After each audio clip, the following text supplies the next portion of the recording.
Wendy Bell Radio is live. Hey, good afternoon, everybody. Happy Monday. How's everybody doing?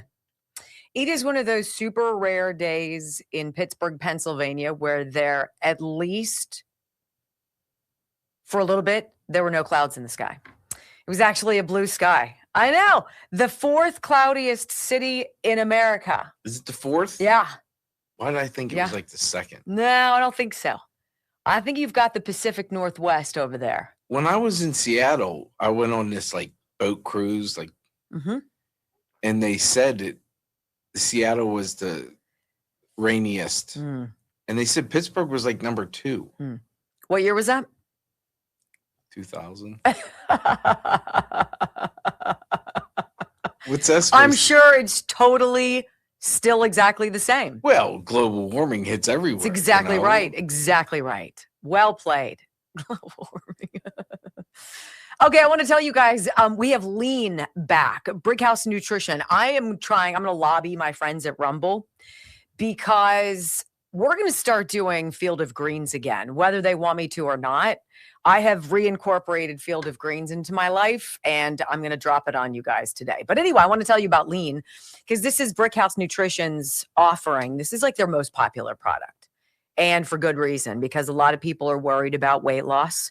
Obviously, there's a preponderance to wanting help losing weight, and a lot of people want a lot of help losing a lot of weight. And if you're nervous about or can't afford the injections, understood.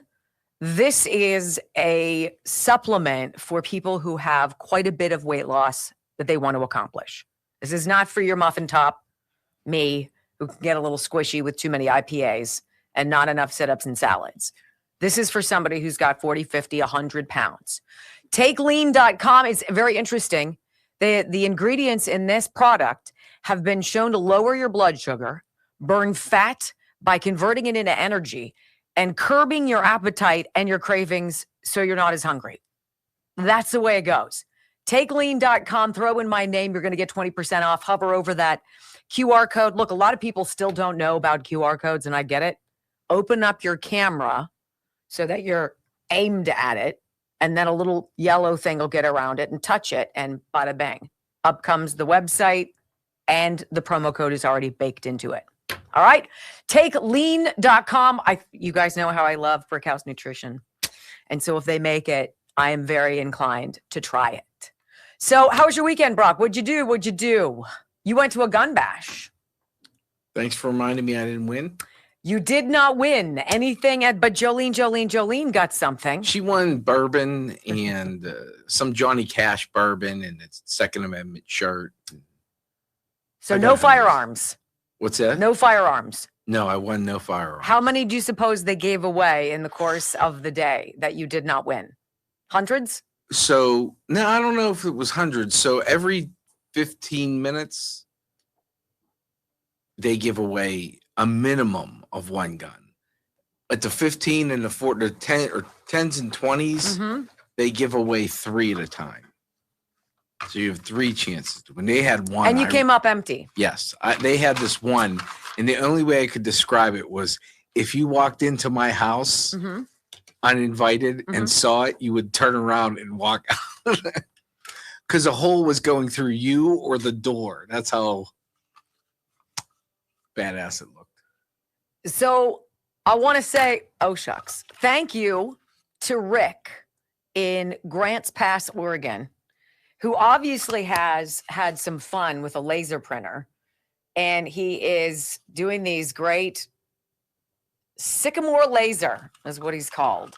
And these are like little coasters, right? Isn't that cute? And there's one for you and there's one for me. Oh. Right? I think it's super cute. So I wanted to say thanks to Rick. Thank you for that. I got all your stuff that you made. And he's having a great time with a hobby. And he decided to share it with me. So thank you, Rick. That was really, really sweet of you. I went to the P.O. box and I did get all of your goodies, and you guys are above and beyond. Well, you didn't share. Well, there's one in here for you, obviously. Here's yours. I'll set it aside. He also made us little suggestive business cards. Right? We're talking about somebody who's listening a lot. And I'm grateful. Thank you. I went to the home show. Yeah, you did. You fell in love. Made a connection. Yes, with a chair. Made a connection. Yes. And we're talking about doing the Gary Varvel in Christmas ornaments. So if you want to hang us on your tree. Like steel, right? Yeah. And it's little steel discs. Yeah. Yes or no? You guys like, you don't like? We'd have them out by well before Thanksgiving. Trying to get a yes or a no. 1 yes, 2 no. Don't really care. 3 is I don't care, I guess. 1, 2, 3. Yes, no, don't care. How about that? No, don't care. Right? That's cool. 5, 4,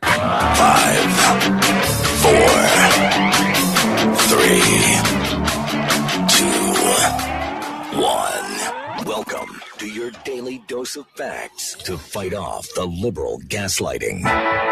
You can be in the middle of a hurricane. You have sanctuary in the city of Chicago. Or you can be on a calm day. North is still north. You could be in a thunderstorm. I am angry. We are not going back. Not ever. North is still north. People can yell at you. The hell with the Supreme Court. We will defy them. North is still north. It doesn't change fundamental things.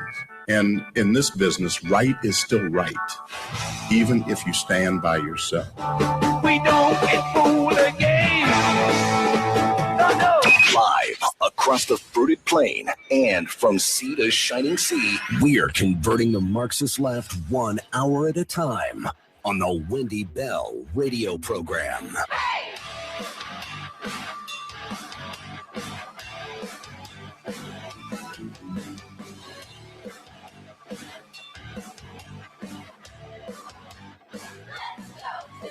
Well, hello, America, and greetings to all of you on this beautiful Monday afternoon, all across the fruited plain. Welcome to another busy work week here at the Wendy Bell radio program, where we promise to give you the truth.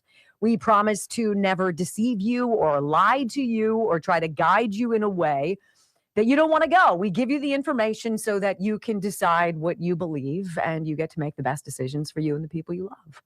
And that is pretty basic. It's pretty simple. And that's how we make our living here. WendyBellRadio.com. We live video stream the whole 3 hours. We have a podcast, Wendy Bell Radio. My son, Michael, is taking that job over. It's exciting to us. I'm so happy that he's part of our team and that you are here. Busy show, though there is kind of a vacuum out there. It's like there's another storm brewing that is sucking the oxygen out to sea. And we're trying to figure out what it is. So walk with us, hang out with us, enjoy a few hours, and more than anything else, thank you for being here. Welcome home. I pledge allegiance to the flag of the United States of America and to the republic for which it stands, one nation, under God, indivisible, with liberty and justice for all. Amen. You know, I think that today is my retirement party, not from what we're doing here together every day.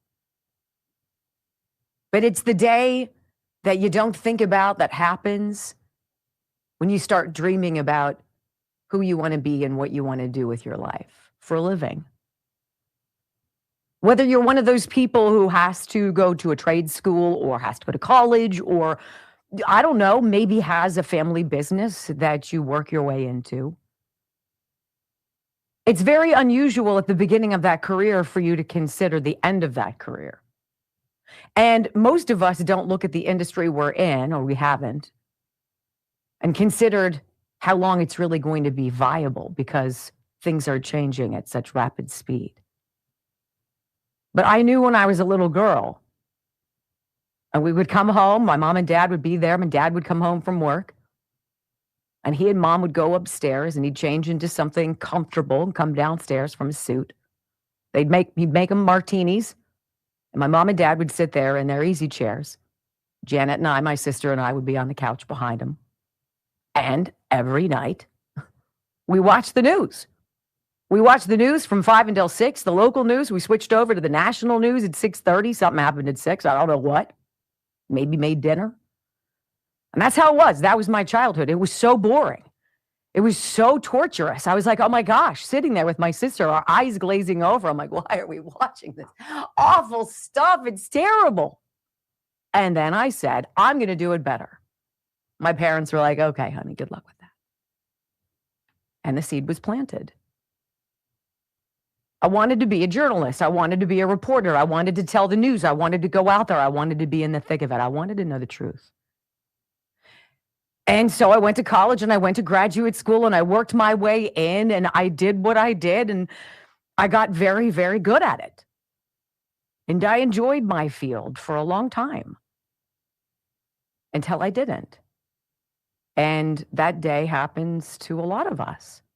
If you're one of those people who gets to go to work every day and do what you love until for whatever reason, age, illness, happenstance, whatever it is, knocks you out of the game, okay, but at some point, for most of us, it's like there's got to be more to life. And that happened to me. And then one day I got this phone call after exiting the field of television news. I get this phone call from Newsmax, right? We want you to come work for us. No, I really don't want to do TV anymore. Well, we really think you should. But I was like, I'm pretty sure I don't want to.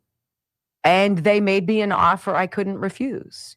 And it wasn't because it was gobs of money. And it wasn't because it was huge notoriety. It was the opportunity to, for a half of an hour every week, share with whomever was willing to watch what I thought was common sense conservatism. And we don't have enough of those stories. We don't have enough people digging in and asking the questions. We didn't have enough people wondering, why is that happening that nobody's talking about? And they let me. With very few guide rails, I should say, very few limits. You go do you. We'll give you some guests. You talk to your guests and you put together a program every week and we will pay you. And I did for 4 years and I enjoyed it a lot. But then I didn't. And it came down to this pivotal thing where they were going to have me go month to month, do a show, not do a show, what have you. And I said, no, I'm going to be 56 years old. I've done this for years. I don't want to fill in for anybody. I have no grand illusions. I have no desire to live in New York. You're not offering it to me anyway. I'm not wanting to do that. And so I switched off all the equipment and disconnected the IP address, whatever, to the computer that connects to the network in New York. And this morning, I got a text message from the tech saying, hey, can I come out this week to pick up all of your equipment? And that, my friends, was how I learned that my TV career is officially over. Not a call from the network. Not somebody saying, you know what, we appreciate what you've done. You've been hands off. You've been easy to negotiate. You're professional. You show up and do what you say you're going to do. And you deliver at a high pace. We appreciate that. And we wish you the best. No, it was a guy who had come out to my house to set up the home studio saying, well, it's time for me to come pick it up. And that, my friends, makes it official. I am retired from television news. It's weird. I almost feel like I should be upset, or I almost feel like there's some unfinished business. Isn't there more to the story? And you know what? Sometimes there's not. Sometimes you see very clearly that at a certain age, you've become smarter.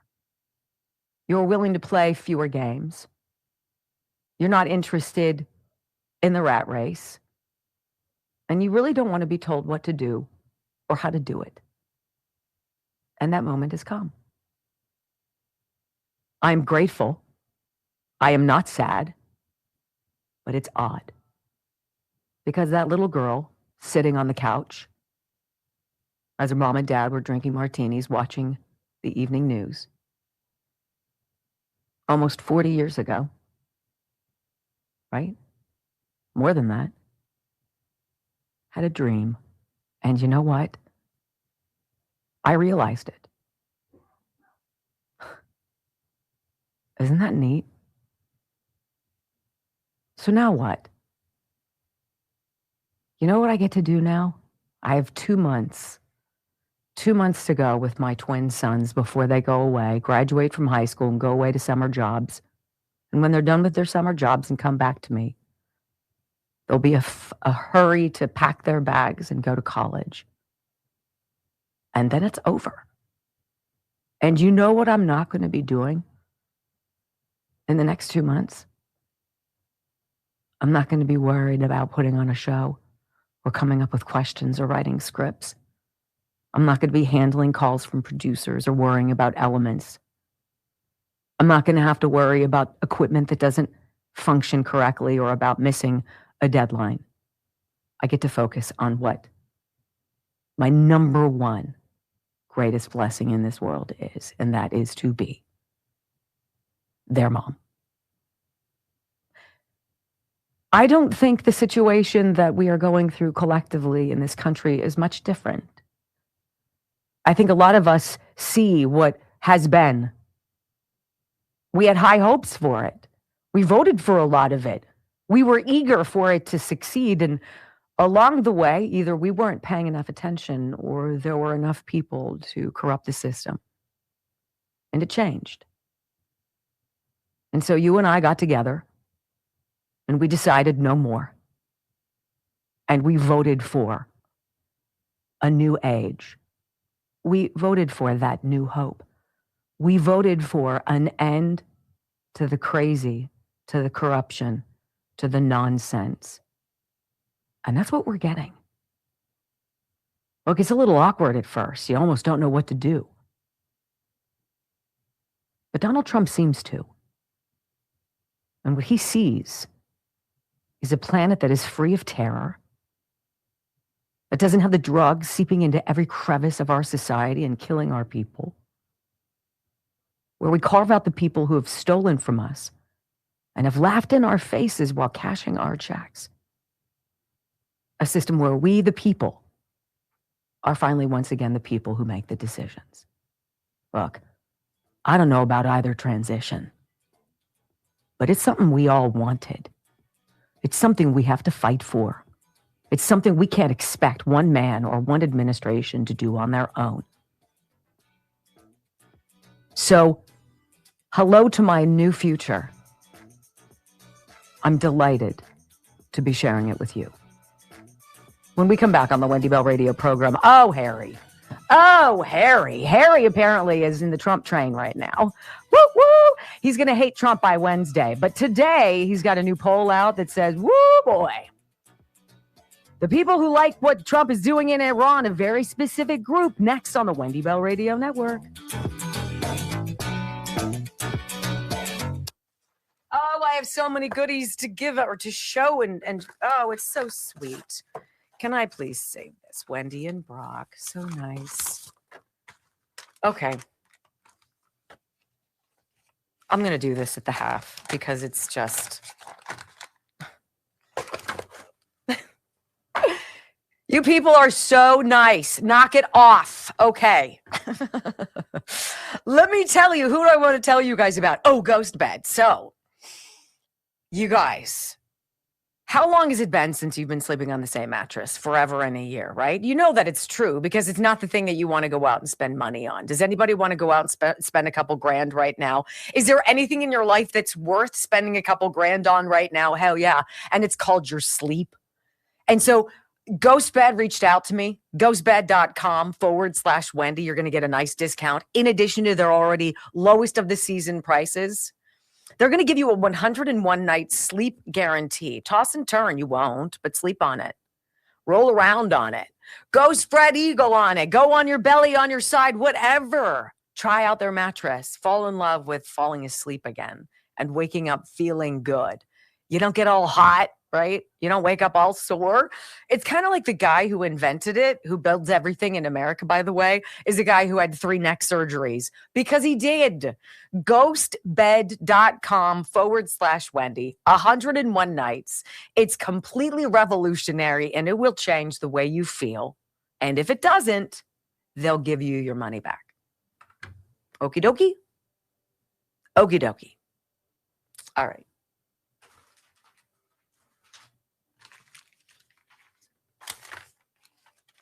How much time do I have? Minute 18. I have to read this when we come back. So you got cute little coasters. You know, when the weather breaks and you're ready to start grilling more on that $3,000 grill that you have, then you should probably have some coasters outside. Wow. Or beverages. I'm never invited, but no, you're not invited. I'm sure it looks gets lovely. brought to you. Okay, once you did one thing, hero. Okay, fall on the. Do you have your sword? It's the only or is time it I through grilled your on body? Oh. It's literally the only time I've grilled honestly, on. people who grill in rain, sleet, snow. It's like Good the for postal them. service. Well, I grill. Okay. What? Newsflash: if you're in Pittsburgh and you go to the home show, make sure you sit in the zero gravity chairs. All I'm gonna say. And then beat the dude up and say, "I'm sorry, but it ain't worth $5,500." Yeah. No, when I can go to Amazon and get one for 21. And then complain about how much 21 is. How much? Wow. $4. Which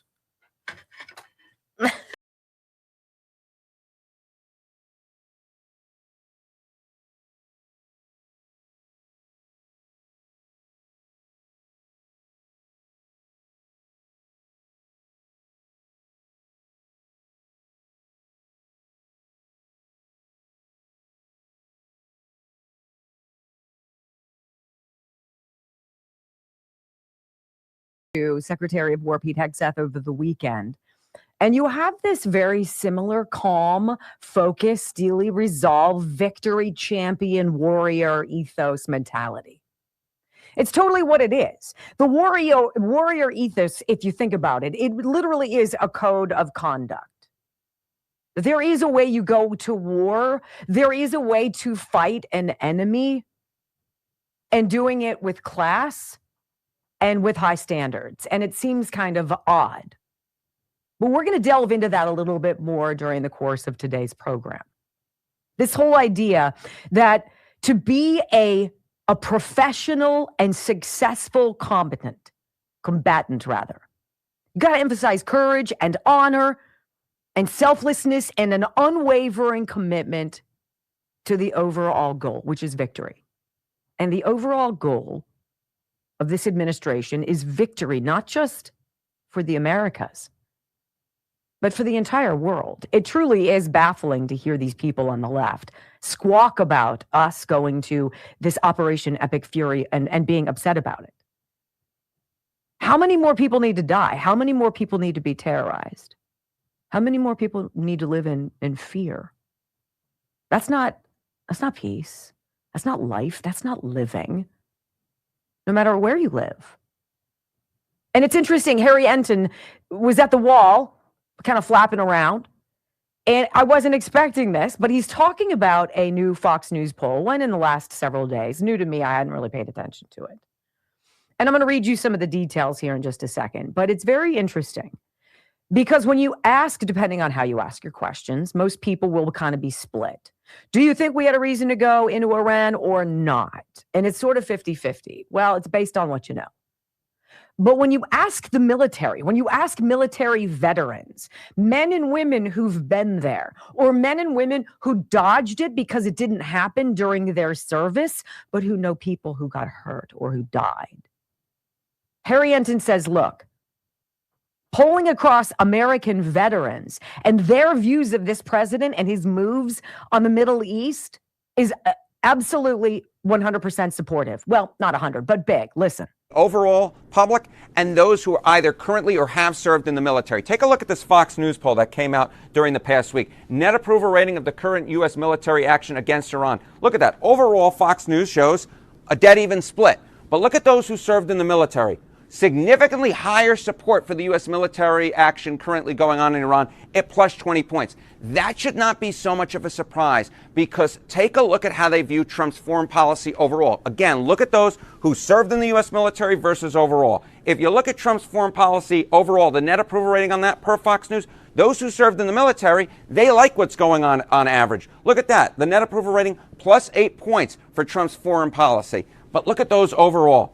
way, way down there at minus 20 points. We're talking about a nearly 30-point gap between those who served in the military and overall. And this split, when it comes to those who served in the military and overall, dates back to Trump's elections, all the way back to 2016. But let's look at the 2024 numbers. Look at this.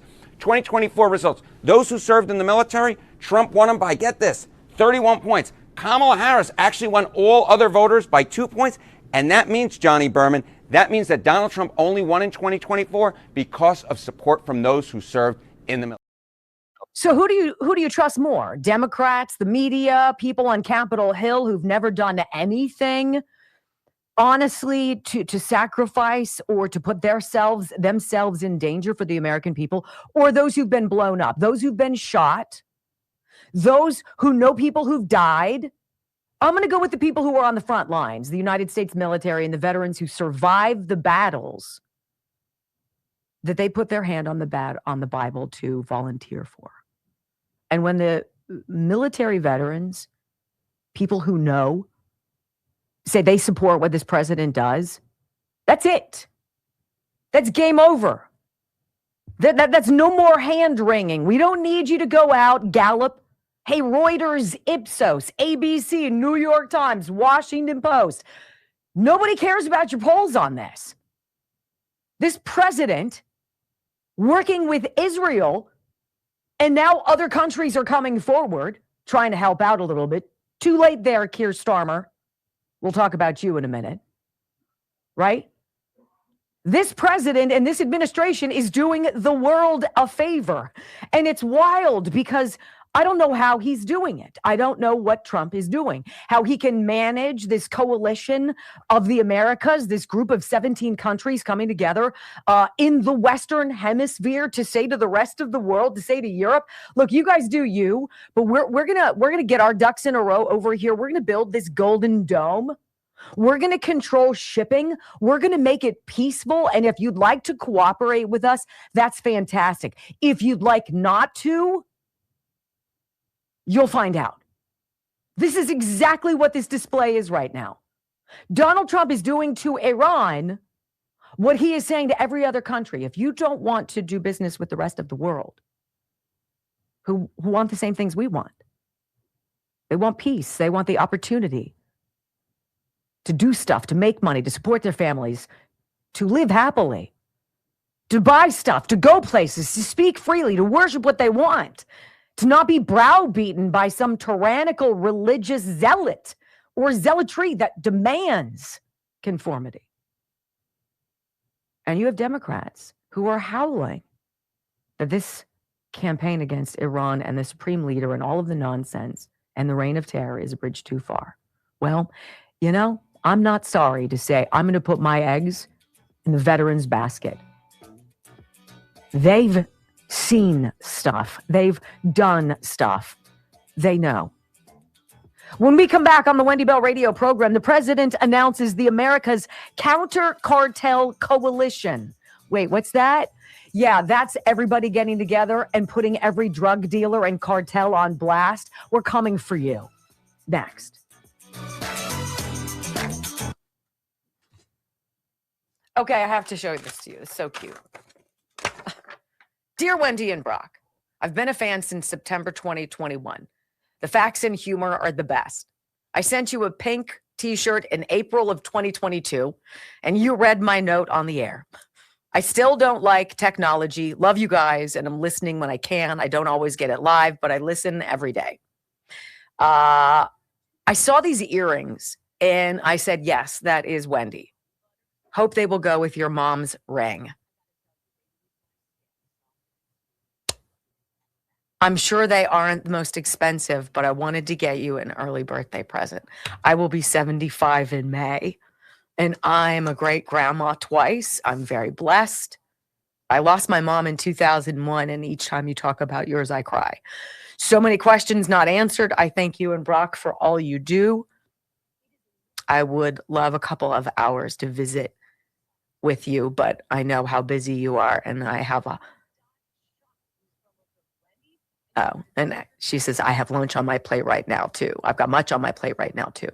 Just know I love all that you do, and I can't wait to get the third Second Amendment commemorative gift.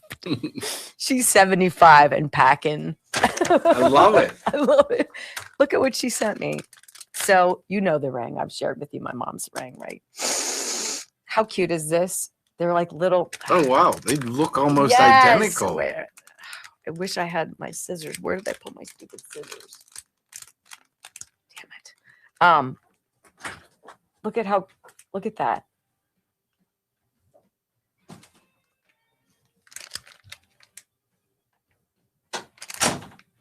Is that just thank you. Is that just the sweetest thing in the world? Right? Like somebody is out and about and they see these? And she bought them for me. Nancy. Okay, Nancy. All right. Way to go, Nancy. Get it together, lady. Okay.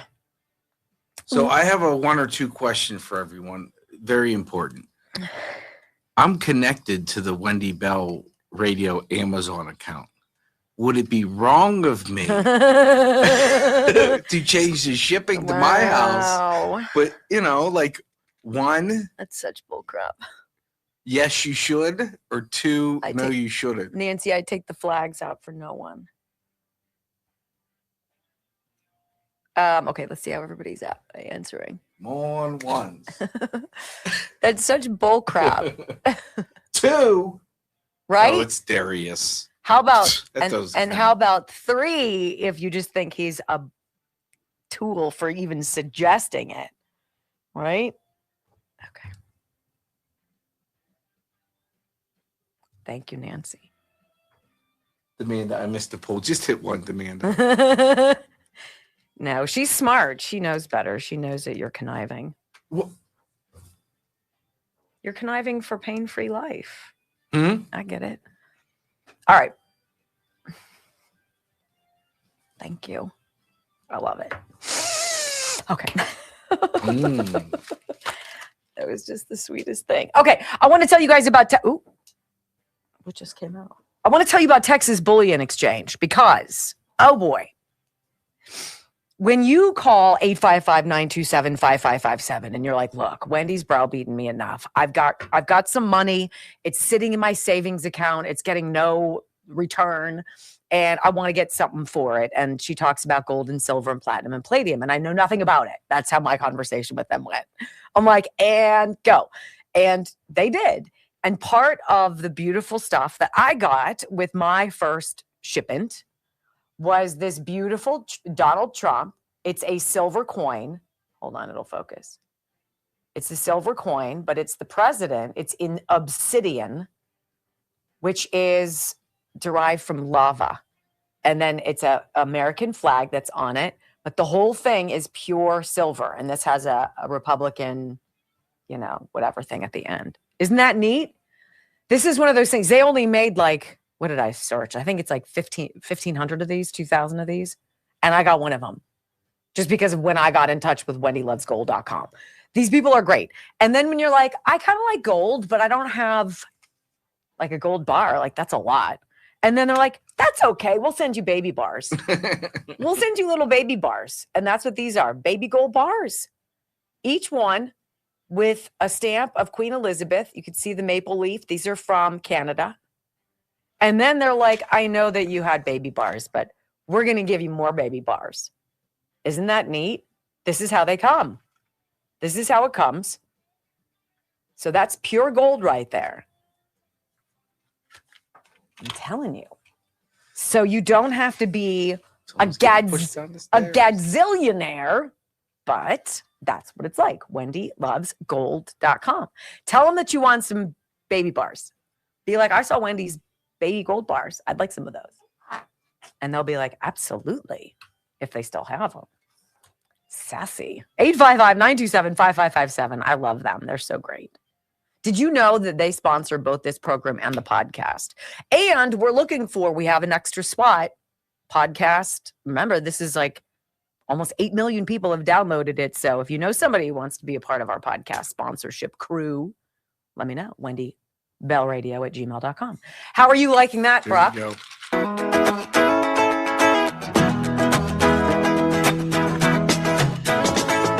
Welcome back to the Wendy Bell radio program. You know, it's can you imagine Joe Biden doing anything? By this time in Joe Biden's presidency, he was already off 40% of the time. We'd already seen many uncomfortable, shirtless Joe Biden shots of him dragging a beach chair across the beach in Delaware, right? I don't want to see that. He'd already traveled around and stayed in people's places, whatever. Did you ever get the vibe that he was ever in charge? No, of course not, because he wasn't, and everybody knows that. I mean, amazing Jake Tapper figured it out, finally. Oh, yeah, to sell you some books. Well, President Trump is a different kind of president, as you well know, because it's obviously America first.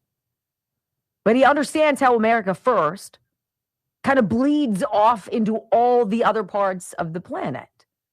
And he's like, look, we're going to focus on making our people the best ever, making the best products and drilling the most oil and being the most self-sufficient and having the greatest military and having the greatest scientists and researchers and all of that.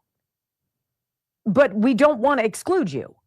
So if you'd like to get aboard, please join us. And lo and behold, the phone rang. So over the weekend, President Trump announced the America's Counter Cartel Coalition. And this is at the Shield of the Americas Summit. I love how he creates this we're all in it together kind of a thing. Because it can be America first, but it's not America only. It's America first, and you can come along for the ride. And that's what happened. So this was at Doral over the weekend. President Donald Trump announced the establishment of the America's Counter Cartel Coalition alongside heads of state. This is huge. When have you ever seen these people all together? All the heads of state from the Western Hemisphere at the inaugural Shield of the Americas Summit at Trump National in Doral, Florida. Trump unveiled the coalition to counter cartels.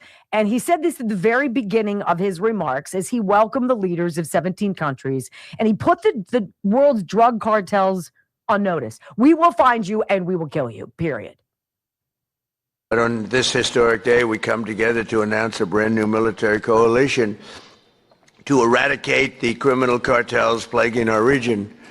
And you have a lot of it. One of the things when we were talking backstage, you were telling me the crime, the cartels, and we're knocking the hell out of them where we can. We're going to go heavier. You saw what we were doing with the boats coming in. The boats, there's not a lot of people coming in by boats anymore. We knocked down drugs coming in by sea. Drugs coming in through water is down 96%. We're trying to find out who the other 4% are, because I think they're the bravest people in the world. Either that or they don't watch television, right? They're either very brave or they're not watching. But we're calling this military partnership the America's Counter Cartel Coalition. And that's what you need. You have cartels.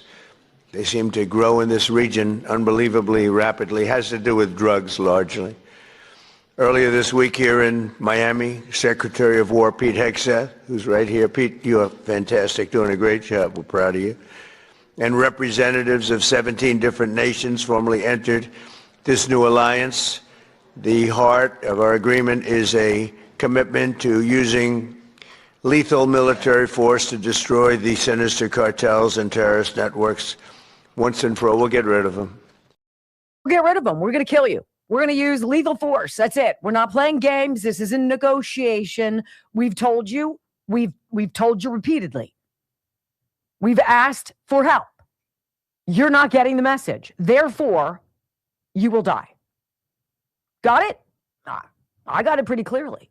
So who are the attendees of this Shield of the Americas Summit standing around the president as he signs this historic measure? By the way, he signs this measure as the Middle East is falling apart, as that whole Iranian regime is completely tattered, as Zelensky and Putin are trying to figure out their crap, as China is like, oh crap, where are we going to get our oil? You've got the president of the United States with the leaders of 16, 17 other countries standing around him, signing a pact of togetherness. I mean, think about the contrary optics from what else is going on in the world. So who are these people? What countries? Well, you've got Argentina, You've got Bolivia. You have Chile. You have Costa Rica. You have the Dominican Republic, Ecuador, El Salvador. Let's see, Guyana, Honduras, Panama. I'm reading all their names and skipping by the names because I cannot, even in a million years, pronounce that. And the Republic of Trinidad and Tobago. Okay? So all of these people are standing behind the President of the United States who signs this. But he's not done. He's like, we're really happy that we're all together. We all agree that drugs are the scourge of society, that we're done with it. And that as a Western hemisphere, we're going to create this shield, literally and proverbially. And no drug dealers, no cartel members are allowed, right? Then you've got Marco Rubio, who's going to get up and he says, Marco, come on here. We're going to probably send Marco in the next couple of days to go deal with Cuba. That's coming up. We'll have to talk about that in a moment. But he says, Marco, have a conversation with all these folks. Now, a lot of these people obviously speak Spanish. And so this is what your Secretary of State said. These are countries that have been there for us, and these are leaders that are not just allies, they are friends, and they are always willing to work and cooperate with the United States, and we're grateful to you. And as you said, Mr. President, these are also countries with extraordinary potential. Some are fulfilling it, some are well on their way to fulfilling it, and this is important. We want to be a partner with you in that. We want the world to see that when you are a friend and an ally of the United States, it is a good thing. It's reciprocated. It comes back the other way as well. And so the fact the President is here today and making this a priority is so critical. If I may, because some of these cameras cover in Spanish. You all right about that? Oh, good. Please. We don't need an interpreter for this one. Quiero darle las gracias. I think I'm a good interpreter. You'll find out in a second. But las gracias a los países que están aquí hoy. Estos países, primero, el presidente ha hecho esta región una prioridad en su administración. Hay muchos presidentes que han dicho que lo van a hacer, pero él lo ha hecho y se lo agradecemos. Y muy agradecido a los 12 países que están aquí hoy. Estos son países que no solamente son aliados, son amigos. Son países que siempre responden cuando hay una necesidad y trabajan en conjunto con nosotros y queda mucho por hacer. Estos son países que tienen una gran población, mucho potencial y queremos ser sus socios en desarrollar a sus países, sus economías y su seguridad. Y le doy las gracias de verdad por estar aquí en el día de hoy con nosotros. Que Dios bendiga a todos esos países, a los Estados Unidos y gracias como siempre por la cooperación. Seguiremos trabajando en conjunto y vamos a hacer cosas muy buenas, muy importantes para esta región que van a hacer que en las generaciones futuras nos van a agradecer el labor que estamos haciendo en el momento de hoy. Thank you very much. Thank you. And you're like, oh my gosh. What did he say? Well, he says, I want to thank the countries that are here today. These countries. First, the president has made this region a priority in his administration. There are countries that always respond when there are needs, and they work together with us. There is much left to do. There are countries that have large populations, much potential. We want to be your partners in developing your countries, your economies, and security. And I truly thank you for being here today with us. Imagine that.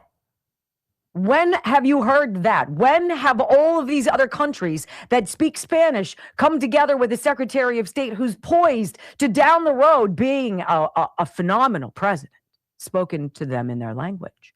And to which point the president steps forward and says this. Is he better in Spanish or in English? I think he's better in Spanish. I mean, it's great. Pete, please. Thank you, sir. And that is, I just wanted to play that with you. You've got all of these things going on. You've got the president receiving phone calls from journalists all around the world. You've got 8 different conflicts around the planet that he's trying to help navigate lasting end to, right? He's trying to get people to stop dying. Then he goes to Dover Air Force Base. He sees the dignified transfer of bodies. And then he's hosting this summit of the Americas, bringing in all of these people who Joe Biden never paid attention to. Barack Obama never paid attention to. Right? One could argue George Bush certainly couldn't speak their language, couldn't come together with a shared message. There's no freaking way. I want you to hear the difference. between what the media are desperate for you to believe every single day, every single night. That this is some ill-planned, willy-nilly, off-the-cuff, whatever, Trump's ego kind of a thing. Ladies and gentlemen, the world's dirtbags have just been put on notice. You know, we've played around with you enough. We've given you some latitude. We allowed you to express yourself. We allowed you to make your case. And then we told you, no, it's not working. We need you to leave. We need it to stop. And you did not listen. And therefore, we're going to come and we're going to kill you. And we're not apologizing. We're not afraid of you. And we don't care what the media or the left says. Because we were hired to do a job. And the job was to make America great again. And in so doing, that means you are no longer welcome. I've starved for that. Starved for that. I mean, how many of us need to do that in our own homes, right? With our kids. Be like, no, we're not going to negotiate. No, this is not a democracy. This is a dictatorship. And I'm in charge.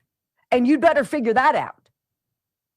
This is like my career. It is the end of an era and the dawn of a new day. And the optics of the shield or of this idea of a hemisphere coming together in a shared focus, in a shared mission, is everything the enemies of America fear the most. They need us fighting and angry and confused and not focused. And they have exactly the opposite. And I don't know how this president has enough time in the day. In fact, when we come back in a subsequent segment, I want you to hear ABC's Jonathan Karl, who says something very candid off the cuff because he's surprised. He picked up the phone and called the president of the United States on a Friday afternoon, and Donald Trump answered. We're going to talk about that. I want you to hear first President Trump on Cuba. He says some things about what's coming next. What next is in his crosshairs? Oh boy. Don't miss it. Coming up on the Wendy Bell Radio Network. And this whole UK murky quagmire, they stepped in a huge poo sandwich. Huge. Can't and get it off the shoe he's trying to find some grass. He's like, the curb. I just gotta get it out of the grooves. Come on. No, it ain't working, baby. Too little, too late. Trump doesn't not see. And Trump doesn't not remember. It's great. So somehow I got on this Healthy Cell mailing list, right? Well, it makes sense because we get their products. So I tell you all the time about my focus and recall, right? And it's one on sleep.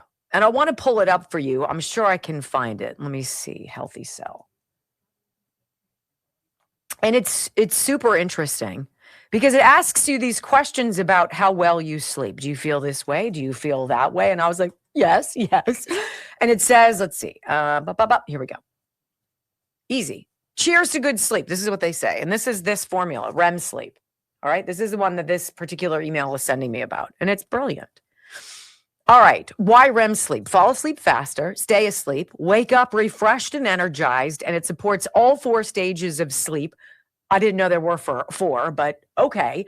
And then it says clinically studied, plus our 30-day guarantee means you can treat yourself to better sleep with no risk. What are you waiting for? What are you waiting for? To be miserable for another day, another week? Literally, I have never taken anything. And I will tell you, I take my Blood Flow 7 and I don't feel the need to take this. But if you're struggling with sleep, this is your secret sauce. HealthyCell.com/Wendy. It's in a microgel formula. So it's super easy to suck in and swallow. And because it's not a pill, your stomach acids don't struggle to digest it. It gets right into your gut and you digest it better and you absorb it better. Makes sense. healthycell.com/Wendy. I still have to tell her what we want. So you wanted I need more focus and recall. And you wanted that, what is it? Focus and recall. Did you want the bio? Did you want the immune boost or no? Did you want this one? Did you want the immune super boost? I have some at home. You said you wanted one and I forgot what it was. Because I'll get it for you. Because that's all I do is work for you. A lot of twos. Well, we're a lot of twos. What was that about? They're using your Amazon account. Oh. Because they're not dumb. Yeah, well. You guys aren't very nice. All right, so I'm going to drop at the beginning of the next hour my little healthcare regimen that I tried last week before I dropped it on you guys to see if any of you want to do it with me. And I'm thinking if you've got 8 to 12 pounds to lose, right? You're feeling just squeezed into your pants. I hate that feeling where you're like, the Daily Multi Plus. Daily Multi Plus. Iron and omega 3s. Daily Multi Plus. Okay. I'm going to drop my little regimen on you. We're trying to get some of these people on board to give you a discount, and I will keep you posted on that. I'm always trying to hump it to get you guys a discount. So, what? I just cleared my throat. I need to get Michael's address. I got him something at the home show. Oh. I thought you got him something on my Amazon card. No, I used my own $4. Wow.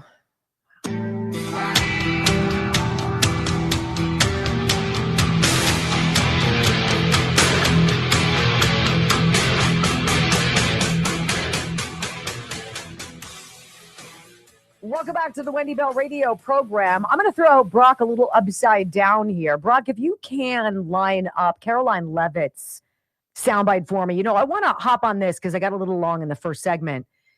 And, for the Americans who are not supportive of this Operation Epic Fury, I thought Caroline Levitt did a really great job over the weekend. She says, look, we've decimated Iran's navy, and we're not going to stop until this evil regime is obliterated. Any questions? This is literally 1 minute and 10 seconds, and it's worth its weight in gold. The Iranians are making a lot of threats with their words, but if you look at their actions with respect to their military, they're not as strong or powerful as they were 9 days ago. That is for sure. We have completely wiped out their navy. Their navy is now deemed combat ineffective.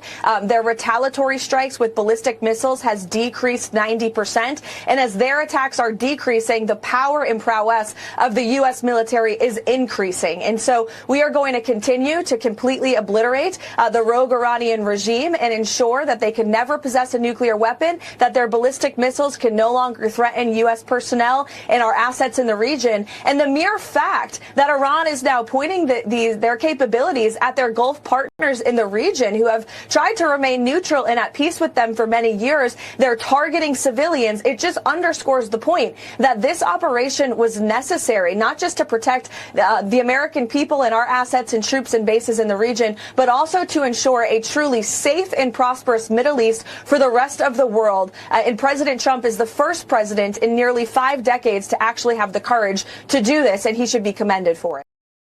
Off the cuff, can you imagine Karine Jean-Pierre speaking that glibly? Can you imagine anybody behaving the way Marco Rubio has? I mean, granted, the guy's bilingual. I'm sure he speaks more languages than just 2. But when it's real, when it's authentic, when it's necessary, it's sort of effortless. I want you to hear what the president said about Cuba. He says change is coming to Cuba soon because they rely on a bunch of stuff from Venezuela. They're not getting it. They're not getting the oil, and it's getting critical. As we achieve a historic transformation in Venezuela, we're also looking forward to the great change that will soon be coming to Cuba. Cuba's at the end of the line. They're very much at the end of the line. They have no money. They have no oil. They have a bad philosophy. They have a bad regime that's been bad for a long time. And they used to get the money from Venezuela. They get the oil from Venezuela. But they don't have any money from Venezuela. They don't have any oil. They don't have anything from... People can't even... They land in Cuba. They can't get gasoline to fly out. They have to leave their planes behind. And they want to negotiate, and they are negotiating with Marco and myself and some others. And I would think a deal would be made very easily with Cuba. But for 50 years, I've been hearing, as a little boy, I'd be hearing about Cuba. Cuba's a disaster, but I've been hearing so much about Cuba. But Cuba's in its last moments of life, as it was. It'll have a great new life, but it's in its last moments of life the way it is. And but our focus right now is on Iran, and we'll do that. I would say, what will you do? Take about 2 days off, Marco? No, he won't. Maybe an hour. He'll take 1 hour off, and then he'll finish up a deal on Cuba. That'll be an easy one. That'll be an easy one. Meantime, relations between the UK and the United States have been kind of strained, to put it lightly.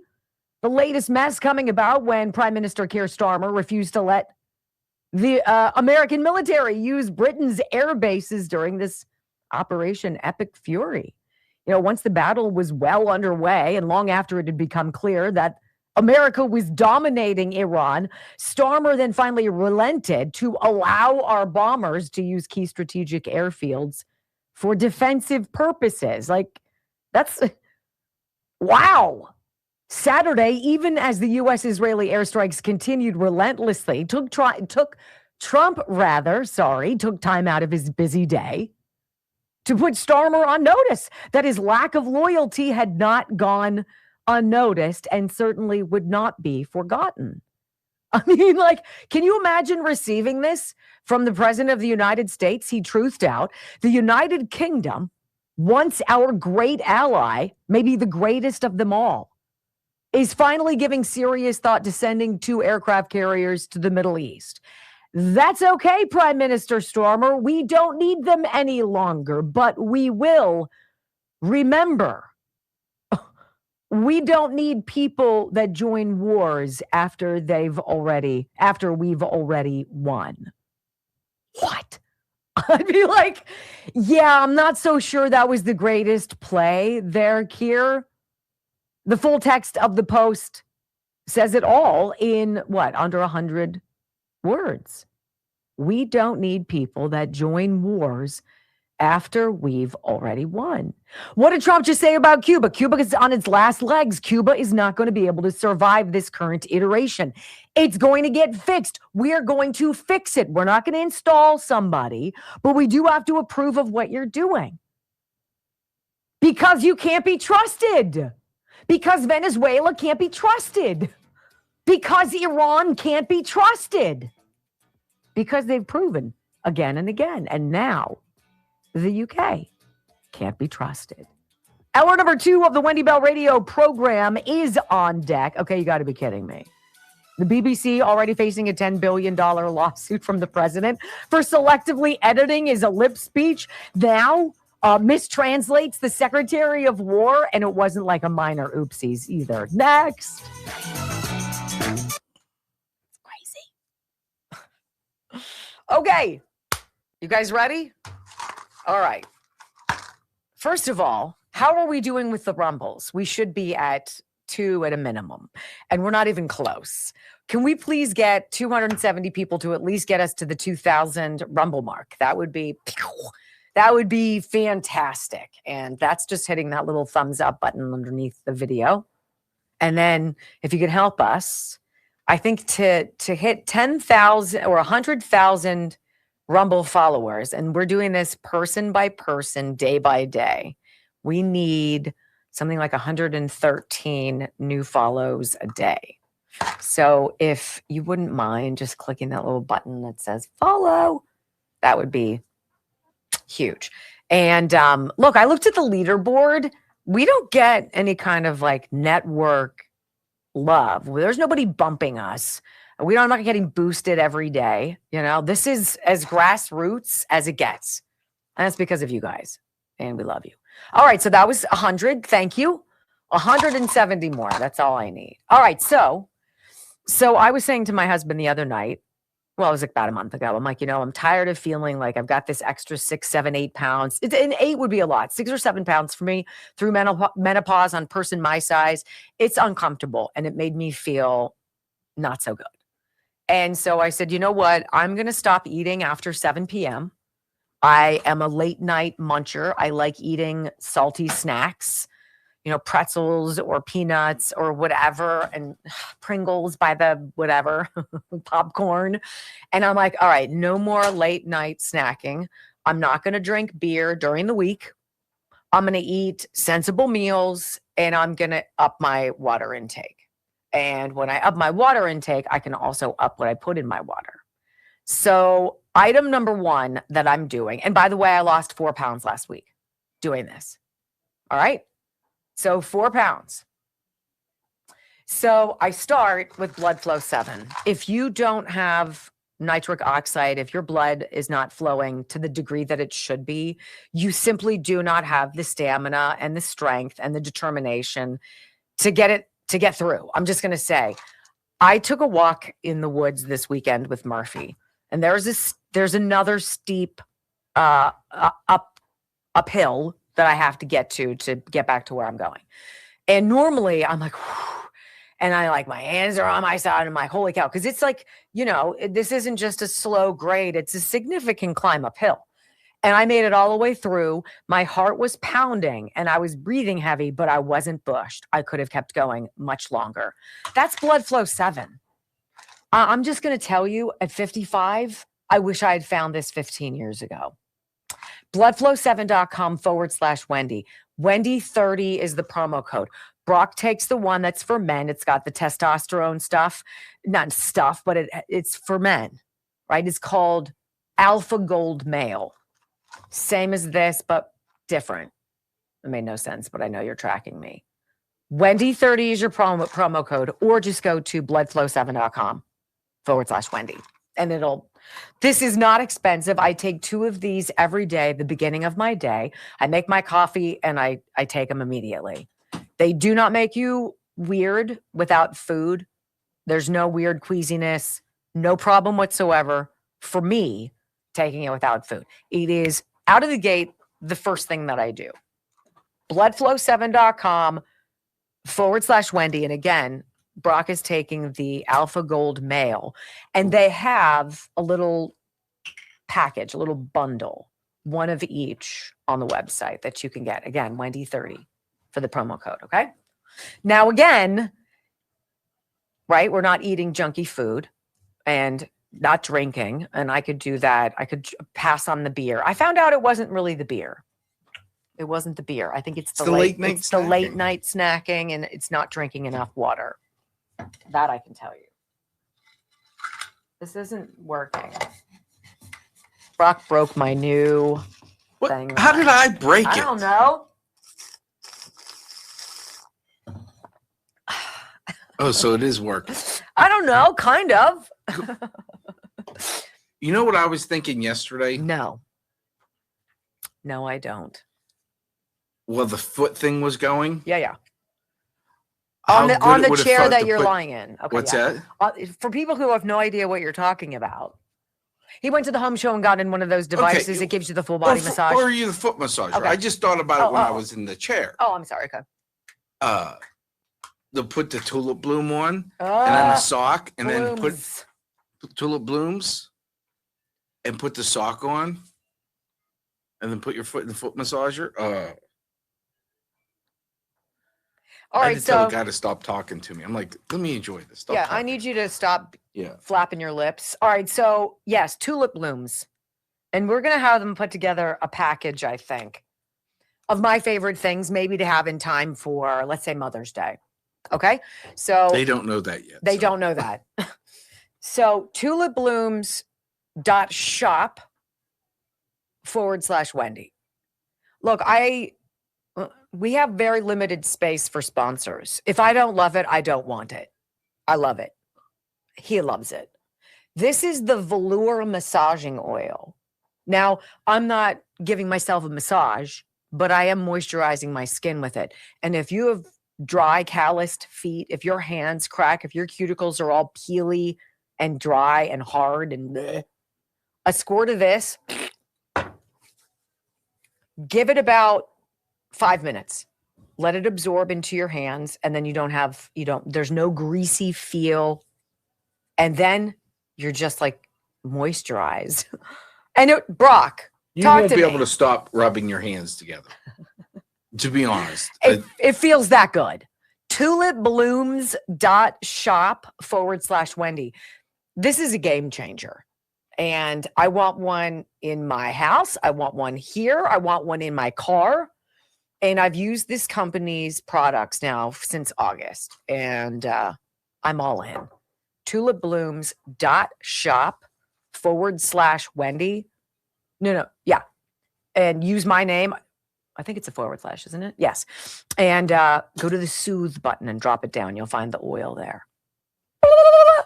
5, 4, 3, 2, 1. Wendy Bell, America's anchor mom, fighting for America 1 hour at a time. Welcome to the family.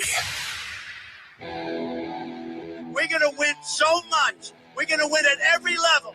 We're going to win economically. We're going to win with the economy. We're going to win with military. We're going to win with healthcare and for our veterans. We're going to win with every single facet. We're going to win so much, you may even get tired of winning. And you'll say, please, please, it's too much winning. We can't take it anymore. Mr. President, it's too much. And I'll say, no, it isn't. We have to keep winning. We have to win more.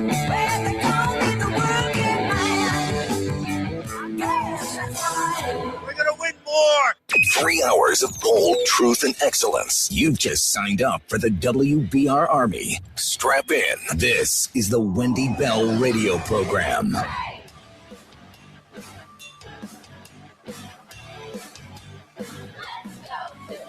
Welcome back. Hour number 2 of the Wendy Bell radio program is live. Join in the live video chat. I love communicating with you guys during the commercial breaks, checking in with you, seeing how you are doing. And you can do that easily just by getting our app, wendybellradio.com. It'd be a delight to spend time with you on that level. Okay, let's talk about this. You got to be kidding me. If you were getting sued as a business, wouldn't you be very careful about whatever the reason was that you were being sued? Wouldn't you be very cautious to make sure you weren't piling on, making matters worse, making the same mistake again? Because I would.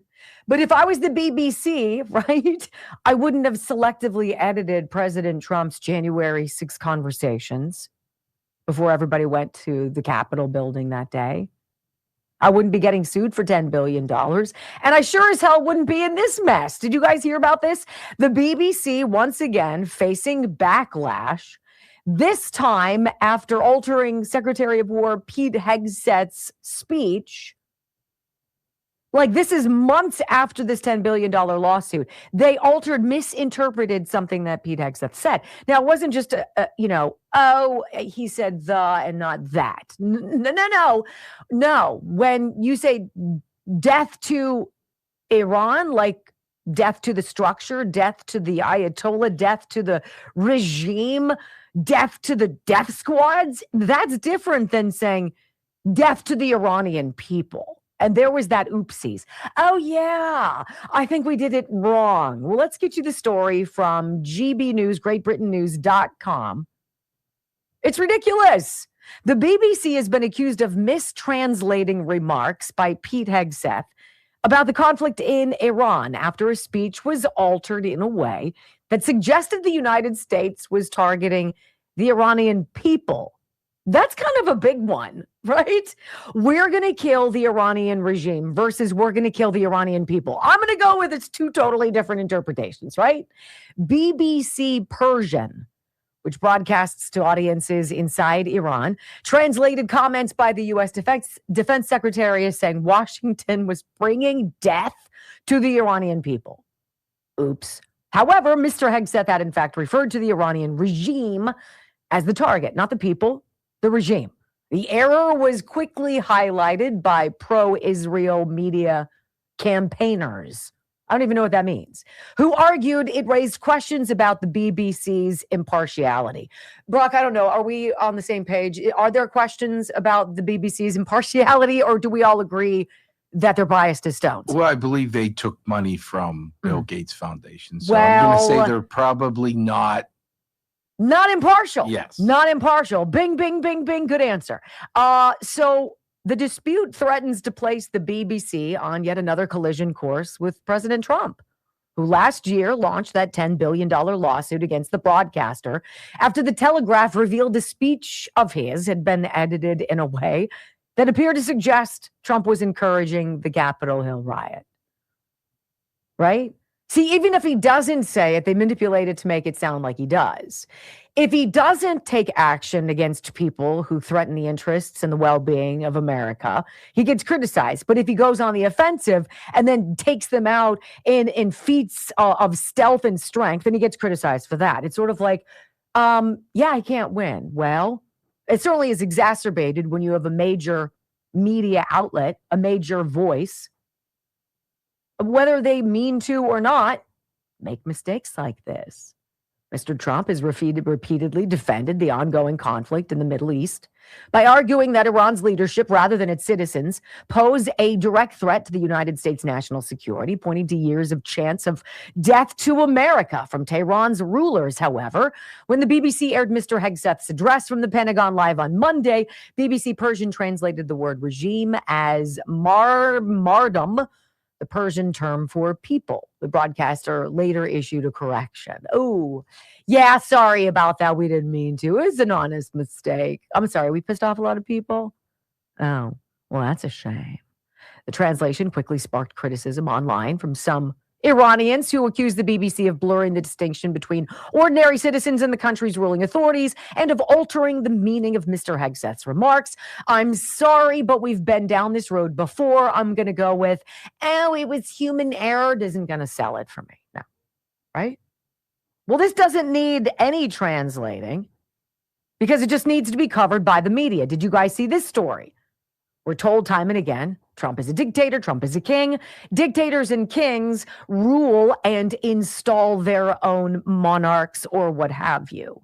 Well, do they phone ahead when they're about to strike you and say, yeah, you guys might want to evacuate the area? Because that's exactly what the American military did.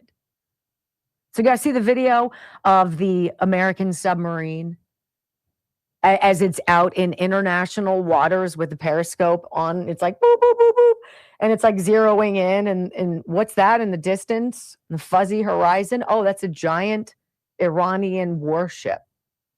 They thought they could like skulk out into the sea and get away from this and maybe be like the one battleship, the one warship in the Iranian Navy that didn't get totaled by this administration, right? Oh, sorry, yeah, about that. So they call ahead. It's like, pring. Hello. Hi, this is the American military, and you are in our sights right now, and our torpedoes are totally ready to hit you. We would like to give you the opportunity to get off of the vessel before we sink it to the bottom of the sea. And so we're going to start a clock right now, and you've got, I don't know, how long do you need? 20 minutes? Get your personal belongings and get off? Okay, we'll get back to you, right? That happened. It sounds ridiculous, but it happened. Headline, townhall.com.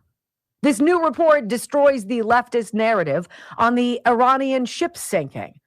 A report for Iran International has revealed that American forces involved in Operation Epic Fury notified an Iranian warship twice. They rang once. Pring. Yeah, you probably want to get moving. All right, good luck with that. Bye-bye now. And then when it didn't seem like it was happening, they rang back. Pring. Hi. Yeah, that's still us. And we just want to make sure you guys on your way. You're not going to go. Like, what are you doing here? That's what happened. Okay? The outlet has cited testimony from an individual close to the family of a deceased sailor aboard the Iris Dina. That's the name of the battleship. The family member claimed that the sailor had called his father shortly before the torpedoes were launched. The commander of the vessel reportedly forbade crew members from abandoning the vessel, leading to an argument on the ship. The Department of War released footage of the sinking of the Dina on Wednesday after the ship was hit by the torpedoes from an American submarine. What? 32 of the survivors were rescued by the Sri Lankan Navy. Many on the left jumped on the sinking of the ship, labeling the move as a war crime since the American sub didn't conduct rescue operations for the Iranian sailors. They've conveniently ignored that the Iranian ship was a legitimate target and that submarines, I don't know about you guys, how do you actually get people in on a sub, right? Aren't you a sub, right? Let's open up the hatch and let a bunch of people in. Is that how these leftists think it works? Yeah. So there was a sailor on board the ship. He ends up getting killed, but he called his dad. He's like, Dad, the U.S. military is out here. They have us in their sights. They're locked and loaded. We've been told to get off. Our commander won't let us. And so now we're going to go down with the ship. And if this hadn't been put out there in some capacity, certainly not by American media, we would never know. Brock, did you want to say something? I thought you did. Okay. So wait a minute. I thought we were like this cold, heartless. Trump is ruthless. He's about death. He's a monarch. He's a king. Kings don't call in advance and say, hey, we're about to hose you guys down. We really would rather not kill you, right? We really just want to take the vessel. If you guys could get off here soon, that would be super duper, right? And then it didn't work. I mean, isn't that amazing? It's amazing that you'll never hear about it. I want you to hear when we come. Actually, do I have time? No. I want to then pivot a little bit because there's something curious going on, and it's John Fetterman still. He said something very interesting over the weekend, Fox News, asking him about these 53 House Democrats who voted to reject reaffirming Iran as the menace of the world, the largest state sponsor of terrorism. And Fetterman's like, it's just truly baffling. This is not a controversial vote at all. He said something else, though. He said, however, if you line up those 53 Democrats and you go back in time to see who voted against admonishing Hamas for what they did to Israel on October 7th, he says, I bet you'll find some overlap. And so we started looking, and he's right. Let's hear what he said and get the results next on the Wendy Bell Radio Network.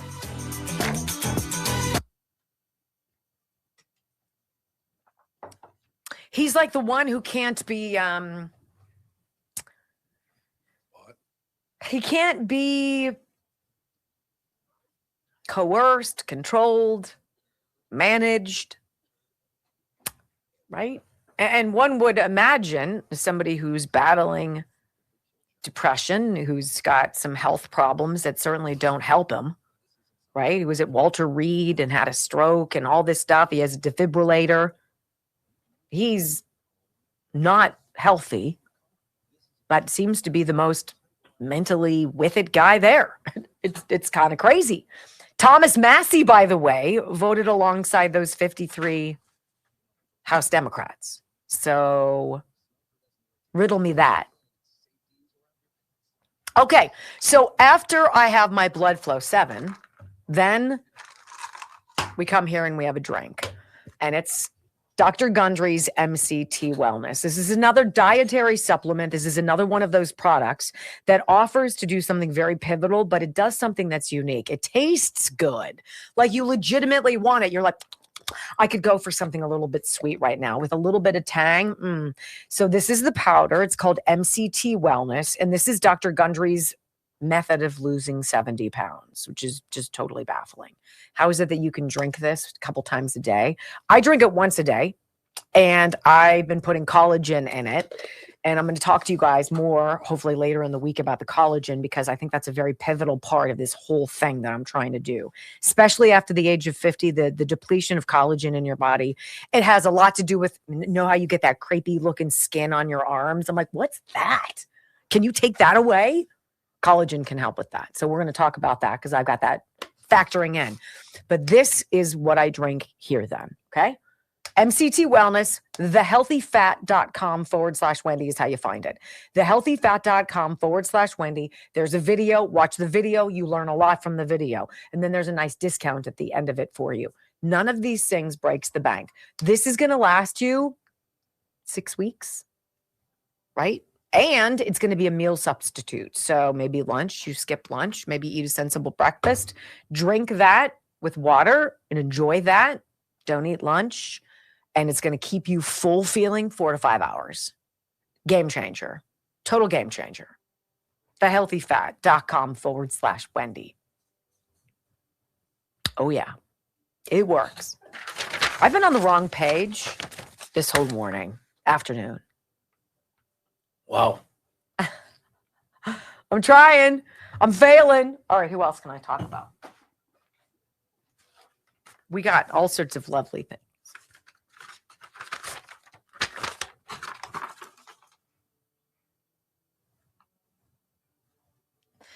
Dear Ms. Bell, I've been listening to you since the dear loss of Jim Quinn. Love your show, especially Bad Joke Friday. Your show is a very good replacement for my dear friend Jim. And then he sends me a bunch of anecdotes that he said and a bunch of different things about elections and other. Like somebody sends this to me. How lovely. So Keith, thank you very much. That was very nice of you. Keith from Gibsonia. I got it. Message received. Thank you very much. All right. Come on. We should be at 2.3 by now. Holy moly. 2.07? How about 270 people? 230 people. That gets us to 2.3. Let's go. Oh. Jonathan Carl.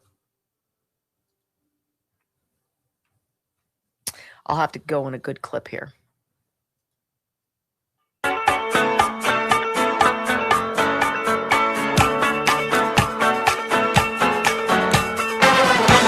Welcome back to the Wendy Bell Radio program. All right, so I want to begin with this John Fetterman sound, and I think it's really interesting. He's like, look, this isn't the first time that a good chunk of these 53 House Democrats who voted against reaffirming that Iran is the largest state sponsor of terrorism on the planet. This isn't the first time these people, these fringe Democrats who do not represent the majority of my party, he says, isn't the first time that they did this. They voted the same way after October 7th. Listen.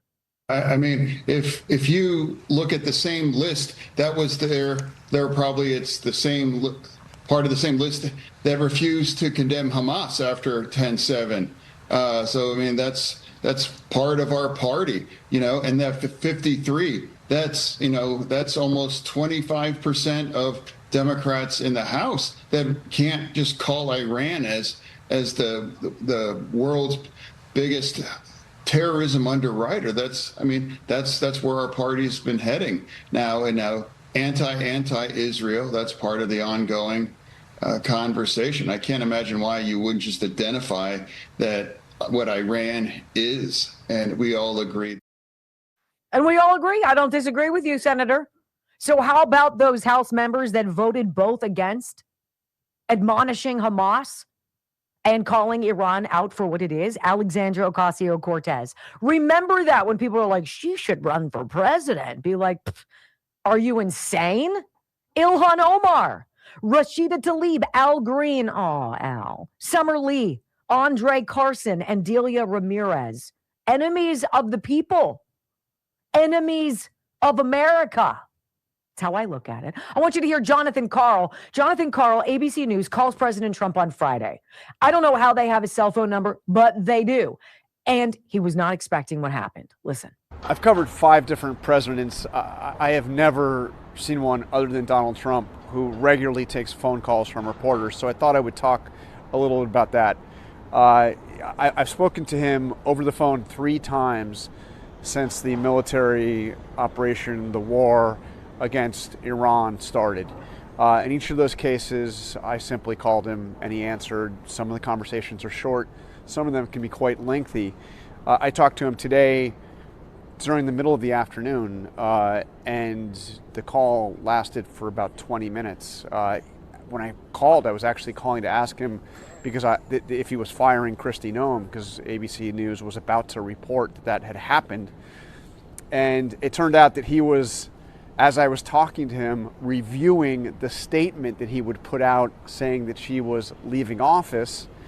And he told me he was sitting there with Marco Rubio, and he started to read the statement to me, and then he pressed send and said, look, you can see it now. You can see it now.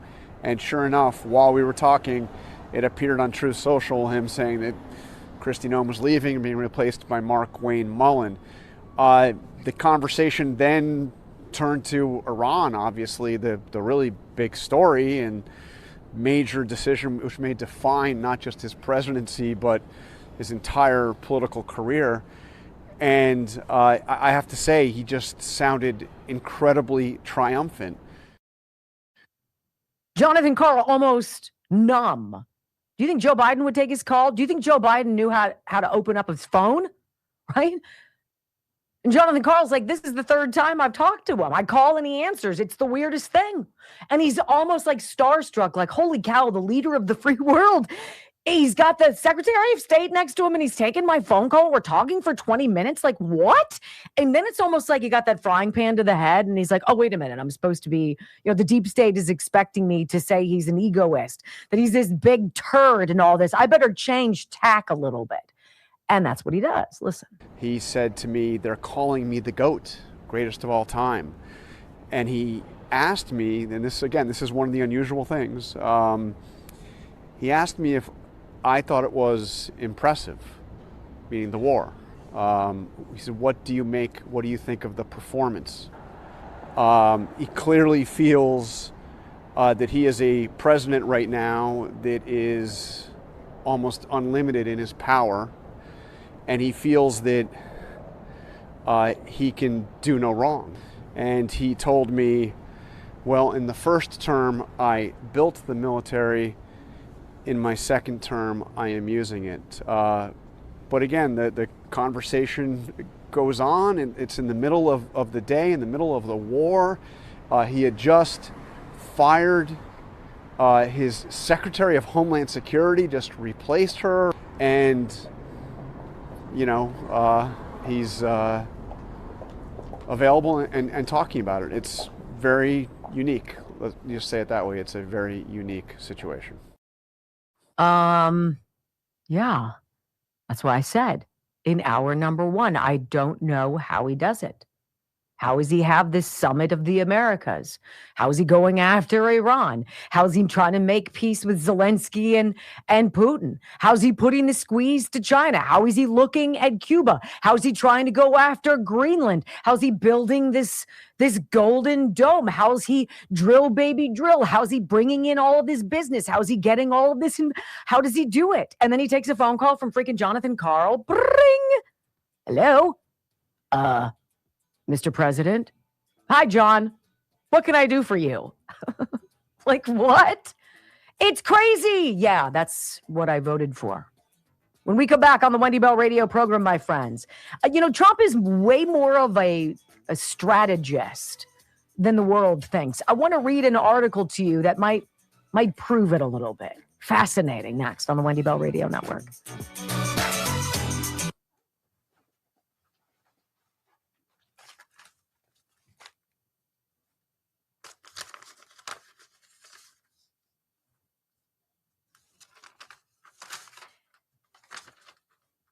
Hey, Jeff from Rochester, New York.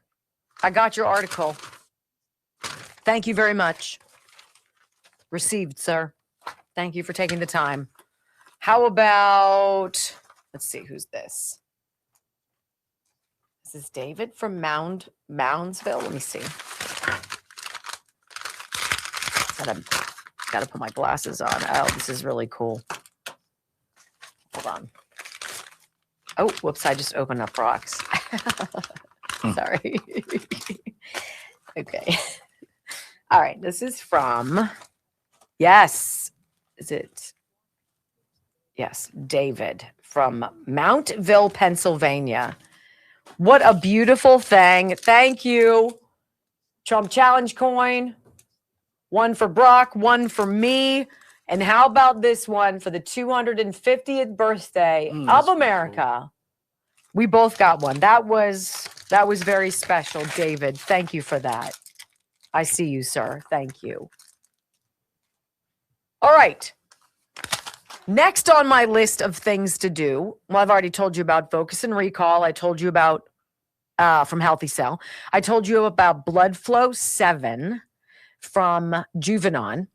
I told you I'm taking collagen, but I'll give you those details. MCT Wellness, super, super, super important MCT Wellness. Let me see. What else do I want to share with you here? So I'm going to be honest. I've been drinking Field of Greens too. So that's who I'm talking to, because I think doing MCT Wellness, doing the healthy fat in the afternoon with you, but I drink Field of Greens in the morning.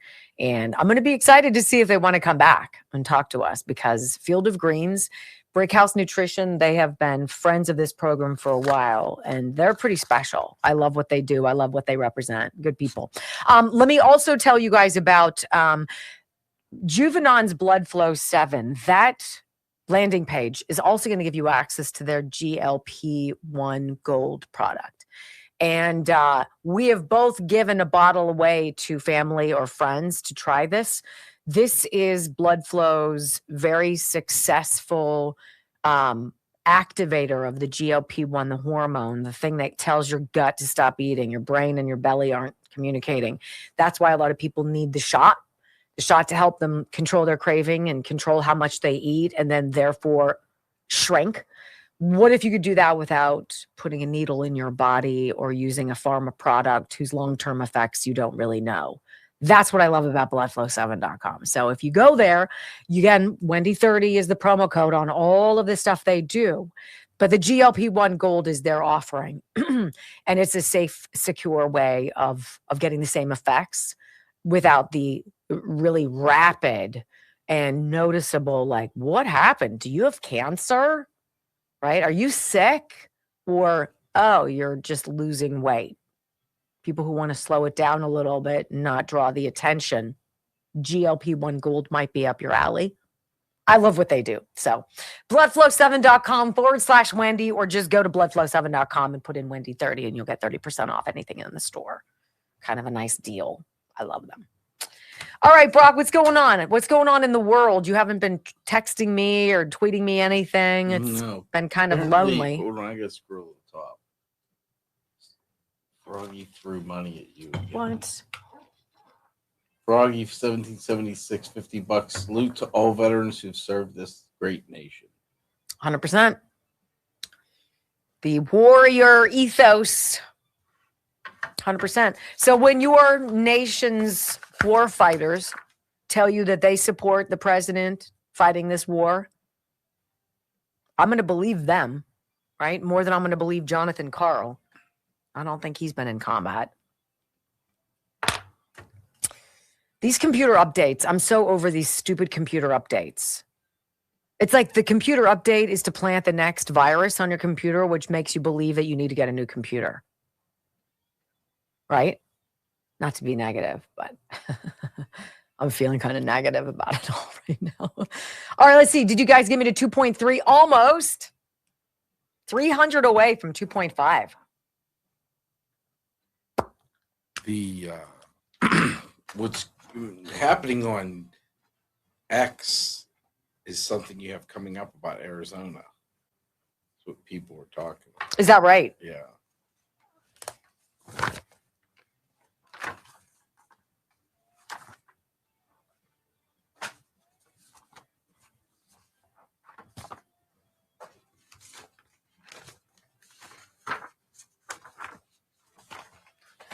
Okie dokie.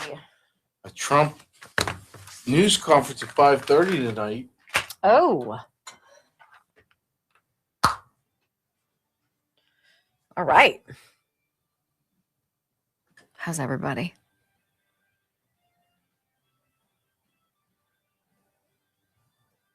All right.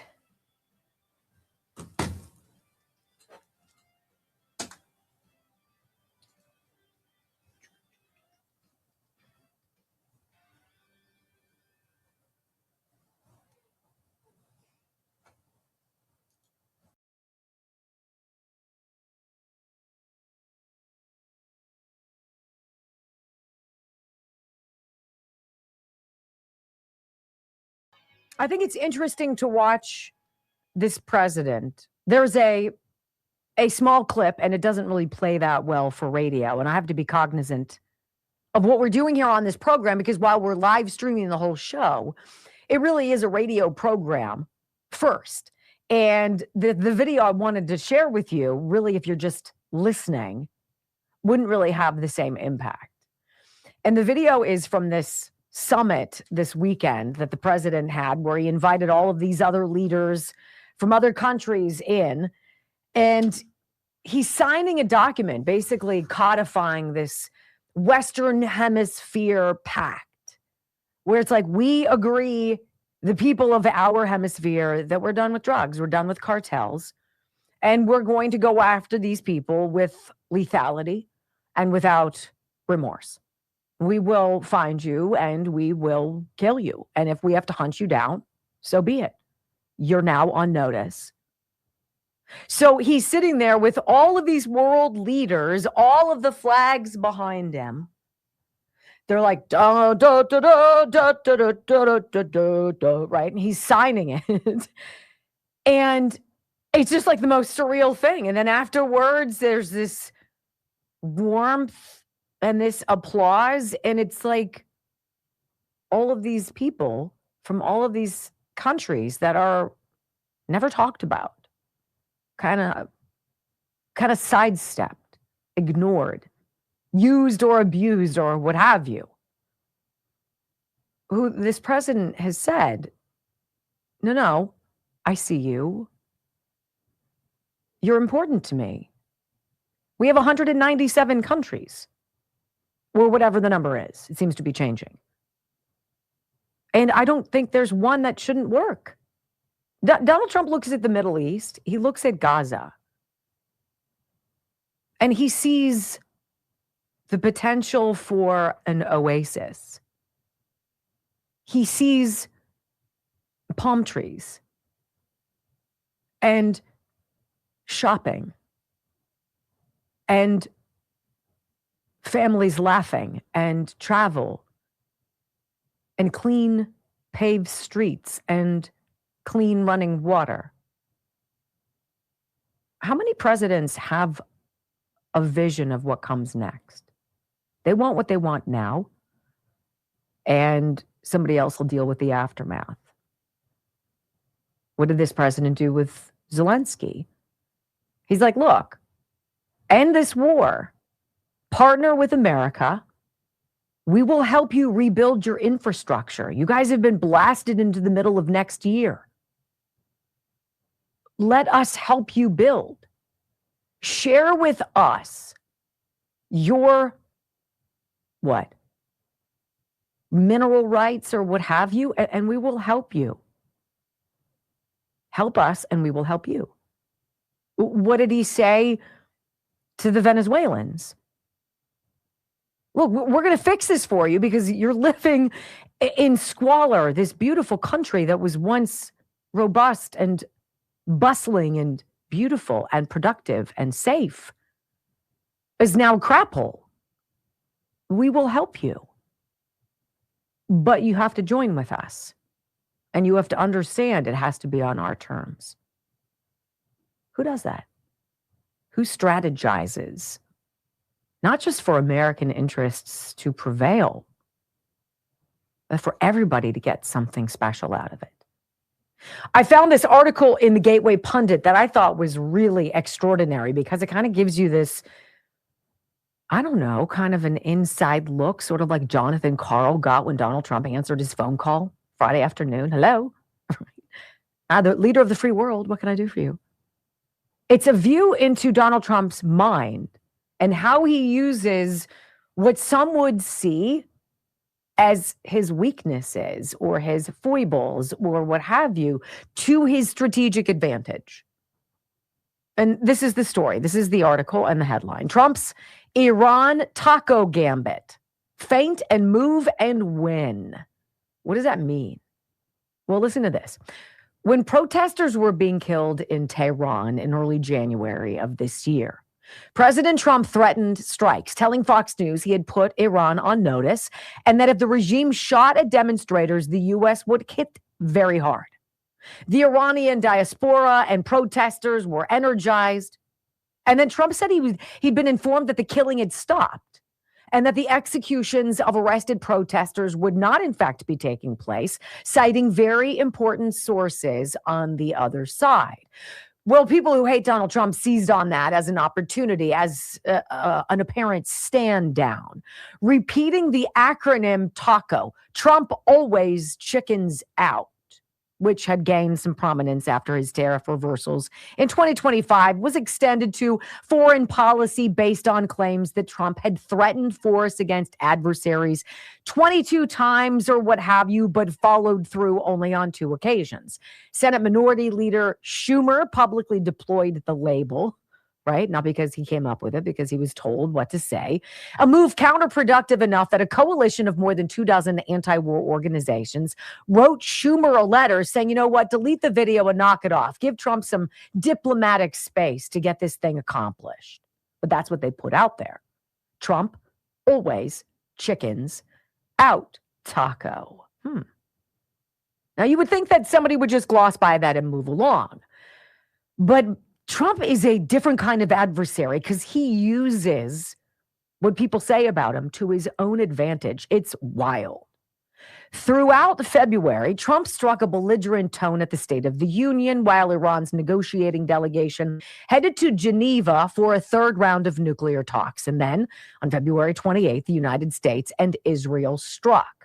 A senior Israeli official told Fox News that the Ayatollah had spent millions of dollars and years building an underground bunker, which he did not use on the morning of the strike. Sources familiar with the intelligence said the Ayatollah Khamenei believed that nobody had the guts to strike him. His confidence was partially the product of a deliberate Israeli-American deception plan that included messaging, signals, and public statements by Trump suggesting nothing immediate was coming.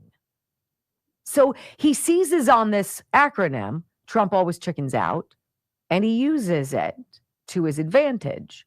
And he lulls the Ayatollah to gather for breakfast with all of his top leaders, right? Well, who in their right mind would strike during the day, right?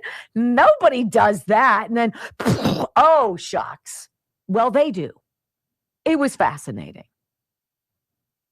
So the Ayatollah's confidence, partially the product of a deliberate Israeli-American deception plan, diabolical, that included messaging, signals, and public statements by Trump suggesting nothing immediate was coming. Khamenei and nearly 50 senior regime leaders were gathered in a compound in Tehran where they were all killed in under 50 seconds during the opening strike of Operation Epic Fury. Oh boy. The operation relied on, this is wild, years of surveillance, including Tehran's traffic camera network, which had reportedly been hacked years earlier, giving analysts real-time visibility into movement patterns around locations connected to Iran's leadership. Carrie Bingen, who's a vice president for defense and security and director of intelligence and yada, yada, yada, described the result as an intelligence success, particularly at the tactical and operational levels, crediting the U.S.-Israeli intelligence relationship that had already demonstrated its precision in the Hezbollah pager operation and Operation Rising Lion. Heritage Foundation Vice President Victoria Coates said critics were predicting the president would not act. He was being tricked by the Iranians. Absolutely not. He was getting everything in place that he needed to execute this extraordinary strike.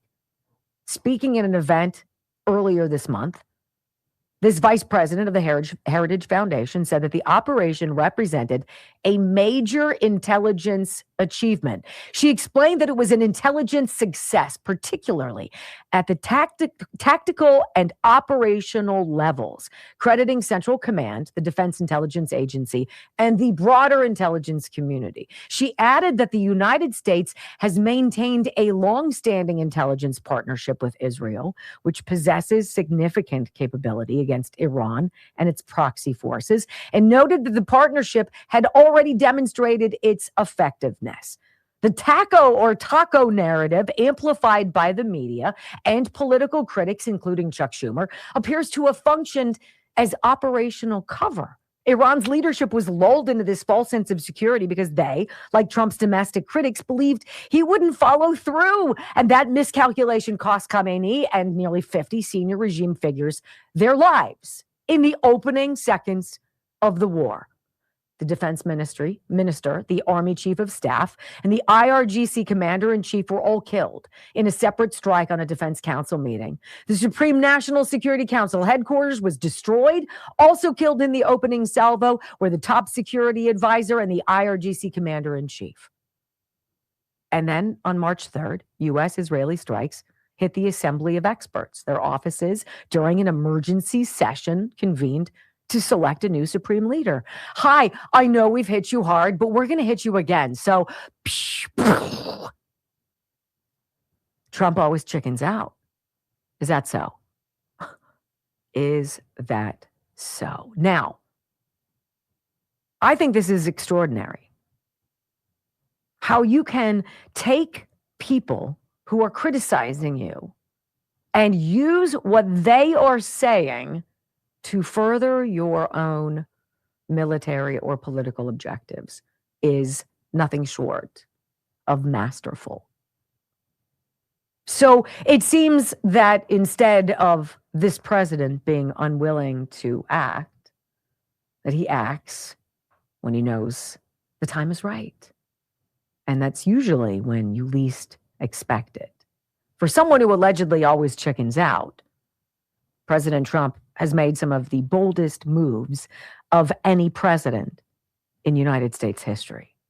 I just thought you deserve to know that. This guy is everywhere, seeing everything. It is unlike anything I have seen in my lifetime. And you and I have a front row seat. When we come back on the Wendy Bell radio program, Iran has chosen its new supreme leader, but it doesn't look like his days are going to be very long. I guess, well, we'll tell you who it is, and we'll tell you if this President Trump is pleased with that decision. I'm going to go with no. No. Next on the Wendy Bell Radio Network.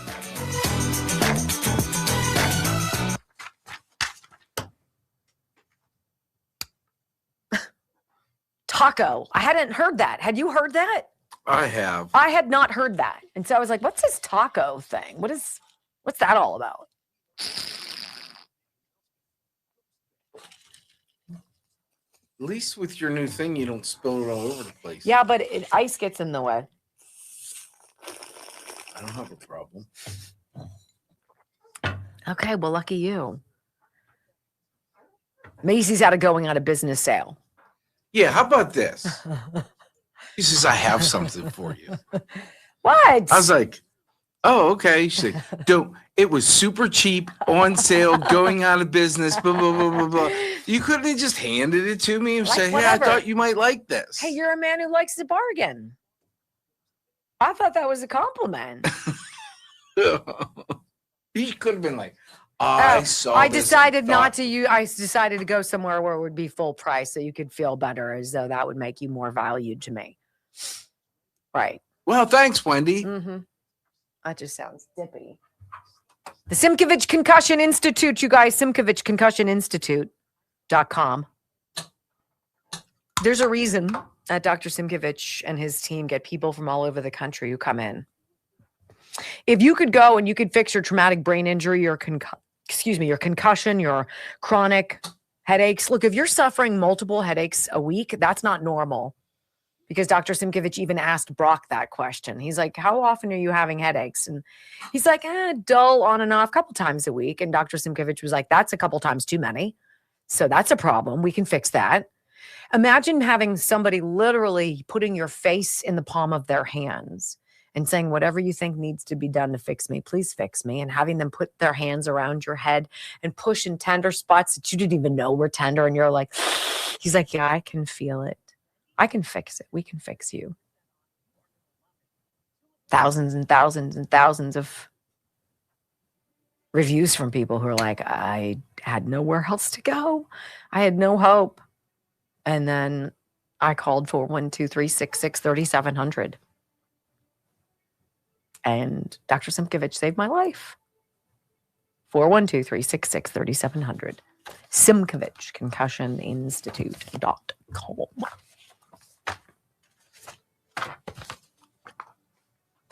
I am making great progress here. All of these cards. Kevin from Altoona, I most assuredly got your letter and your card, which was very sweet. Thank you. Thank you. Thank you. And thank you for the $2 bill. I'll give it to Brock as maybe a 50% bonus. Maybe. I don't know. You might have to work for it. So, very nice note. Thank you very much, Kevin. That was sweet.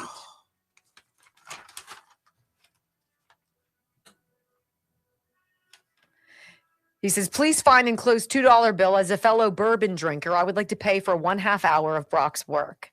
In lieu of a receipt, a picture of you would be appreciated. I'll put it in between my picture of President Trump and somebody else. No. We don't have headshots of you. I don't. There's a reason for that. But that was very nice, Kevin. Good try.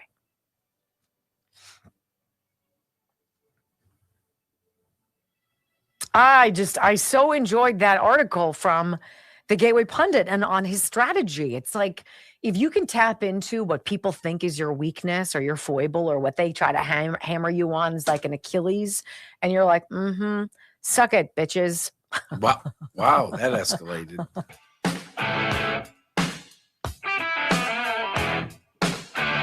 Welcome back to the Wendy Bell radio program. So now, apparently, as Iran has fired missiles into Turkey and some UN, counter missile defense shield, whatever, had to blast these rockets out of the sky, right? Iran is trying to put together the pieces of some semblance of a regime.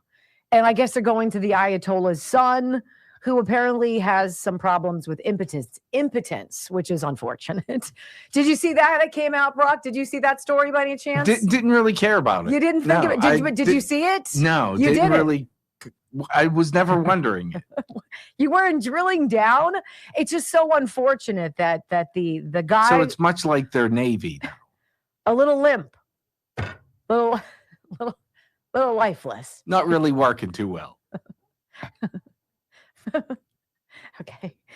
Breitbart.com, Ayatollah Khamenei's son, Mojtaba. I don't even care how. You know what? There's a correct way to say these people's name, but I don't care because they kill people, and so they can suck it.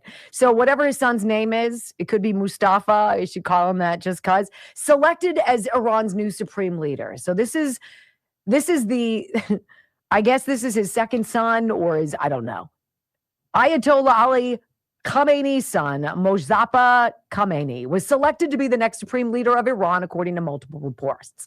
The Assembly of Experts in Iran was reported to have voted overwhelmingly to nominate Ayatollah Sayed Mojtaba Khamenei to be the country's supreme leader, blah, blah, blah. And apparently Trump is like, yeah, I don't think so. I'm not so sure we really approve of that. And so the news becoming the next supreme leader, this guy, comes after President Donald Trump told ABC News that the next leader of Iran would, quote, have to get approval from the United States, adding that without approval, he's not going to last long. Okay, so let's just be clear, going back to where we were earlier, he's got this hemisphere, 17 countries all together, this, summit of the Americas, we're going to go after the drug cartels. We're going to go after them. We're going to kill them. We're going to find you. We're going to kill you, right? They're all like, woo, cheering that. And then the president says to Iran, just so you know, if I don't like who you put in, we're going to kill them. Just so you know. So you guys either have to go through us because that's how this is going to be. Do you hear the missiles? Oh, they've stopped for a while because they're gunning back up. we've got more for you. That was just the teaser, beezer, appetizer. And if you're not paying attention, this is how it's going to be. You will not be terrorizing your people. You will not be terrorizing your neighbors. You will not be terrorizing American military members around the world. You will not. That's the way it's going to be. Do you understand the words that are coming out of my mouth? That's sort of where we're going with this. He's going to have to get approval from us, Trump explained. If he doesn't get approval from us, he's not going to last long. We want to make sure that we don't have to go back every 10 years when you don't have a president like me. That's not going to do it. We're getting it done. This is it. We're excising the cancer. And I appreciate that. Here's Trey Yangst. He's Fox's, guy in Iran right now. And I believe he's in Israel. And he's like, look, this is who we're hearing is the new supreme leader. And good luck with that. Listen. Yeah, absolutely. Mojtaba Khamenei is the second son of Iran's former supreme leader. He's widely known as the Shadow Prince. He was the gatekeeper for his father. He has strong ties to Iran's IRGC and also the besieged forces who for years have been cracking down on demonstrators inside of the country. We know that during the 2009 Green Movement protests, it was Mojtaba Khamenei who was reportedly leading much of the crackdown at the direction of his father. And so as the clerics gather and names are discussed for a possible successor to Iran's former supreme leader who was killed in the opening strikes of Operation Epic Fury, this is the man who is considered to be the front runner. Again, he is known as the Shadow Prince. He is very deep ties within the political and military leadership of the Iranian regime. And he's likely a candidate who would not be seen as a positive choice by the Trump administration or the Israelis. So apparently he also was injured in that meeting where all of them were getting to the people who were left. We're all getting together to figure out who their next leader was. He ended up getting hurt in that as well. So this guy, the Shadow Prince, is apparently the guy who's behind the barbaric treatment of protesters in Iran. And so this president is like, yeah, I don't think so. I don't think that's what's going to happen. And now you've got the Iranian women's soccer team, right? They were playing somewhere. They refused to sing the national anthem that is of the regime in Iran. And the president is saying, hey, you know what? We can give those women asylum because if they go back to Iran, having publicly rebuked the leadership and refusing to sing what obviously they don't feel in their hearts, they're going to get murdered there. You've got this whole humanitarian crisis going on now, and President Trump is dialed into that. Are you kidding me? What about this president is like anything you have ever experienced? He takes your calls, answers your questions, is always available, is plugged into every single thing, is working on fixing what happened, making now better, and dreaming the biggest dreams about tomorrow. Like, really? When we come back, hour number 3 of the Wendy Bell radio program, first it was Fulton County, Georgia, but now it is Maricopa County, Arizona, in the crosshairs of the FBI. And it all has to do with 2020. What? I thought it was the safest, most secure election ever. Next on the Wendy Bell Radio Network. Brock, do you mind if I go to the bathroom? No. I'll be back.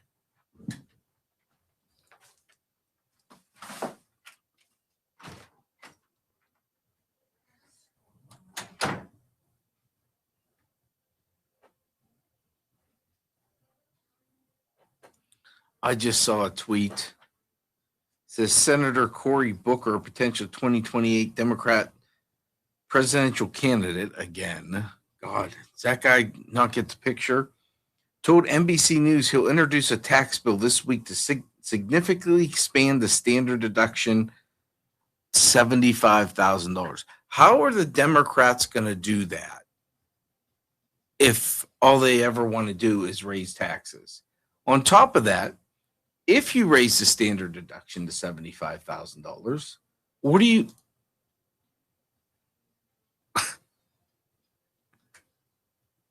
how are you going to pay for everything?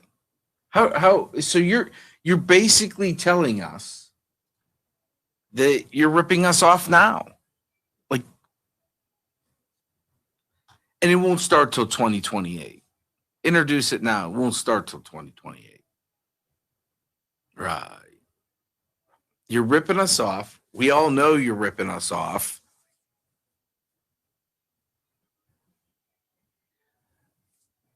Do it now. That's assuming there's going to be an IRS in 2028. According to Trump, he's trying to get rid of it altogether, which I think we could. I'll get on board with getting rid of the IRS than a $75,000 deductible. It's just, they're so stupid, and they say shit that is never going to happen. I got to show you a picture. You have to show me a picture. Yeah. Okay. Our friend John sent it. That he bought one of the 250 flags and put it up. Oh, is that beautiful? Yeah. Disinfectwithsniper.com. There's a lot of really cool stuff on that website. Namely Sniper, which is the greatest disinfectant you'll ever have in your life. And there's more coming. Greatest, safest, most effective. You know, if there's one spray bottle that has it all, can kill fungal infections, COVID, SARS, MRSA, right? Fungal infections like athlete's foot, right? Come on now. Ooh, I just got a heads up. We got collagen. Oh, I'm so excited. Okay. All right. Well, let me say this real quick before you finish with disinfectwithsniper.com. Disinfectwithsniper.com. Free shipping, and there's more things coming out for the upcoming spring. You're going to be able to use Harmony on your plants with no residues, and he's going to have a mosquito all natural. So no more of that DEET, but it's going to work. Okay. Okay. I'm just going to tell you. Let's see. GetNativePath.com/Wendy. Yes. This is it. This is what I've been taking. Okay. Every single day I've been taking collagen peptides, putting one of these super cute little packs. You can get scoops. You can get these little packs into this cup with my MCT Wellness. Okay. And so you can get your custom link is in there. Okay. GetNativePath.com/Wendy. So I want to tell you quickly about collagen, okay? And I wrote some stuff down because it's important. I started doing a little bit of research. With over 8,000 five-star reviews, the original collagen peptides powder from getnativepath.com/Wendy has transformed the health and well-being of millions of people worldwide. Collagen is the most abundant protein in your body, and it is essential for the health of your bones, your joints, your skin, your hair, nails, digestion, and more. Through supplementation, you're restoring your body's natural collagen levels so that you can achieve your wellness goals faster. All right. So what is the benefit of just pouring this into your thing with a scoop of Dr. Gundry's? Well, supports the growth and repair of cartilage tissues, huge as you get older, relieves joint inflammation and pain, more youthful looking skin, healthier nails, and noticeably thicker hair, improved gut health and decreased digestive discomfort, and easier weight loss and more appetite control. This helps the outside and the inside. Into here with this is what I do. Okay. GetNativePath.com/Wendy. It is important. It is important. And the more you read, I don't know, if you guys started getting it, that crepey, like what the hell happens to your skin? Bing, bing, bing. Loses that elasticity. Bing, bing, bing. Fight that. Fight that. It's flavorless. It's odorless. You just pour it and it dissolves. You don't even have to shake it. Don't even know you're drinking it. And you can go up to 2 or 3 of these a day. I was reading about it. I'm all in. I'm all in. Collagen peptides, all in. GetNativePath.com/Wendy. I just, Look, I lost 4 pounds last week making the right choices. This is what I was doing, and I'm doing it again this week because I want to eat on the weekends. I want to drink what I want to drink, and I don't want to feel like muffin top Bobalatti. So, I'm so excited. Yay, Native Path. Okay, get nativepath.com/Wendy.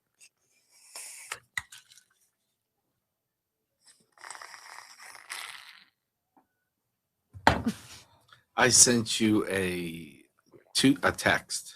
I'm so excited. Is it going to hurt my feelings? Yeah. If Newsmax can hurt your feelings. Newsmax isn't going to hurt my feelings? Wow. Uh-oh. That's not good. Did you read it? Not all of it. Skimmed it.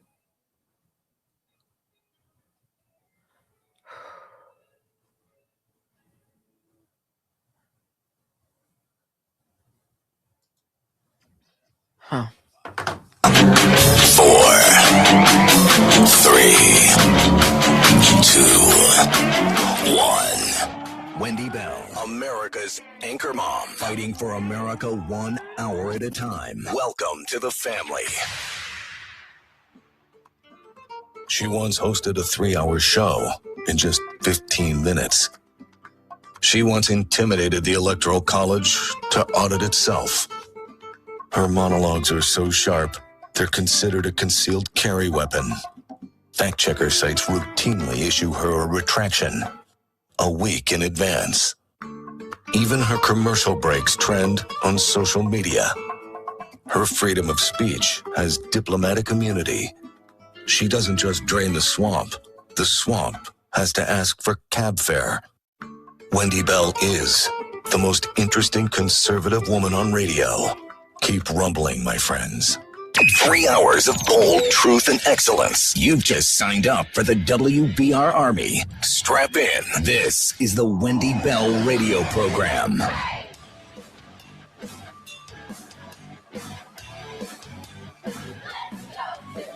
Welcome back. Hour number 3 of the Wendy Bell radio program is live. It looks like we got some news breaking out of Iran, and we're going to get to that in just a minute. I want to read you this, though, because this is extraordinarily important. The safest, most secure election 2020, right? The one that we weren't allowed to talk about lest we be called election deniers, right? They are talking about the big lie. Oh, yeah, about that. It's exactly what you know it is. It was a complete crap show.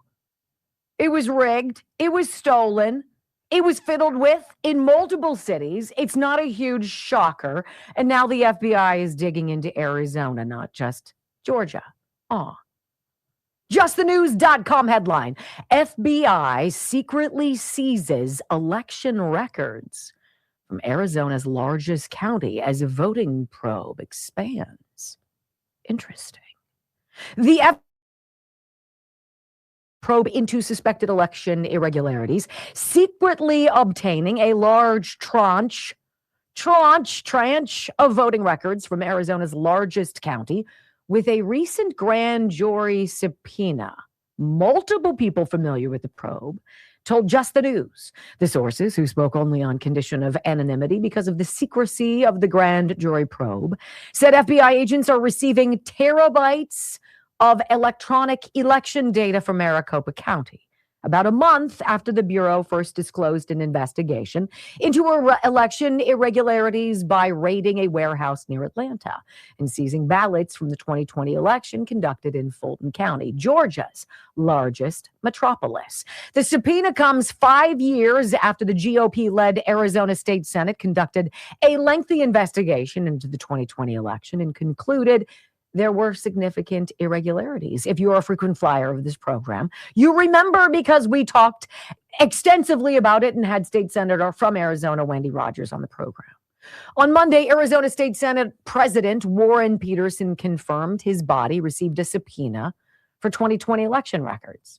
Late last week, I received and complied with a federal grand jury subpoena for records relating to the Arizona State Senate's 2020 audit of Maricopa County. The FBI has the records. No, it's so funny because that investigation was happening during Joe Biden's first year. And though that investigation yielded many curious results, they went to die with the Democrats. Shouldn't Democrats want election integrity as much as Republicans, unless Republicans aren't cheating as much? I don't know. People familiar with the FBI investigation told Just the News that the Bureau has received data under subpoena for multiple elections, including 2020 and 2024. Now, this is the important part. More recently, the Bureau was alerted to a report filed by Republican and Democrat election observers who believe they observed irregularities in November 2024 at a warehouse in Arizona where blank and filled out absentee ballots were observed in the same location. Congress has never released the report from the staffers who were sent to observe the 2024 election in Maricopa County, which includes Arizona's largest city of Phoenix, right? So they're digging. It's so wild that it takes 5 years.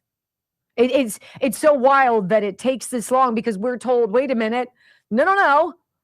You know, people who aren't from here aren't voting in our elections. That's nonsense. So as the FBI is now getting all of this information from Maricopa County in Arizona, the scramble is on to try to pretend that illegals haven't been voting in our election for a while. Did you guys hear about this story? The illegal from Boston, Massachusetts, who was deported 26 years ago, who apparently didn't just not leave. They decided to vote in our elections multiple times. And this individual happens to be quite the prolific grifter. Here's Fox News talking about how this individual ripped off Americans to the tune of $400,000+. Oh, goody. We're talking about a 59-year-old illegal immigrant who's been in the country for years, stole someone else's identity, and then voted in the 2024 presidential election. Take a look at this photo here. This is Lina Maria Arovio Hernandez. In this picture, you can see her, Martha, wearing that I voted sticker that we all get when we go to cast our ballots. She's also convicted of stealing $400,000, as you mentioned, in benefits. She apparently used her fake identity to obtain multiple state IDs and also a passport.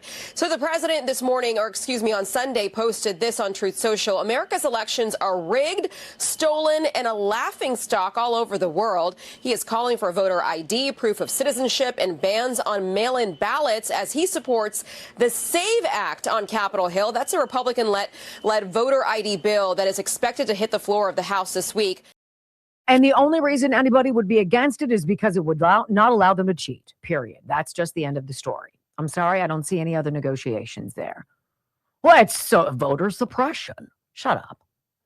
You know, it's like arguing with a toddler, right? You make no progress with Hakeem Jeffries and the Democrat Party. This reporter continues, speaking of Hakeem Jeffries, well, he's now going to lie to us again and tell us the SAVE Act is really just a way to keep you, especially if you're black or brown, because Trump hates you if you're black or brown. He doesn't want you to vote. He doesn't like you. You're not welcome here. Honestly, please listen to me. Hakeem Jeffries is not sounding very good here.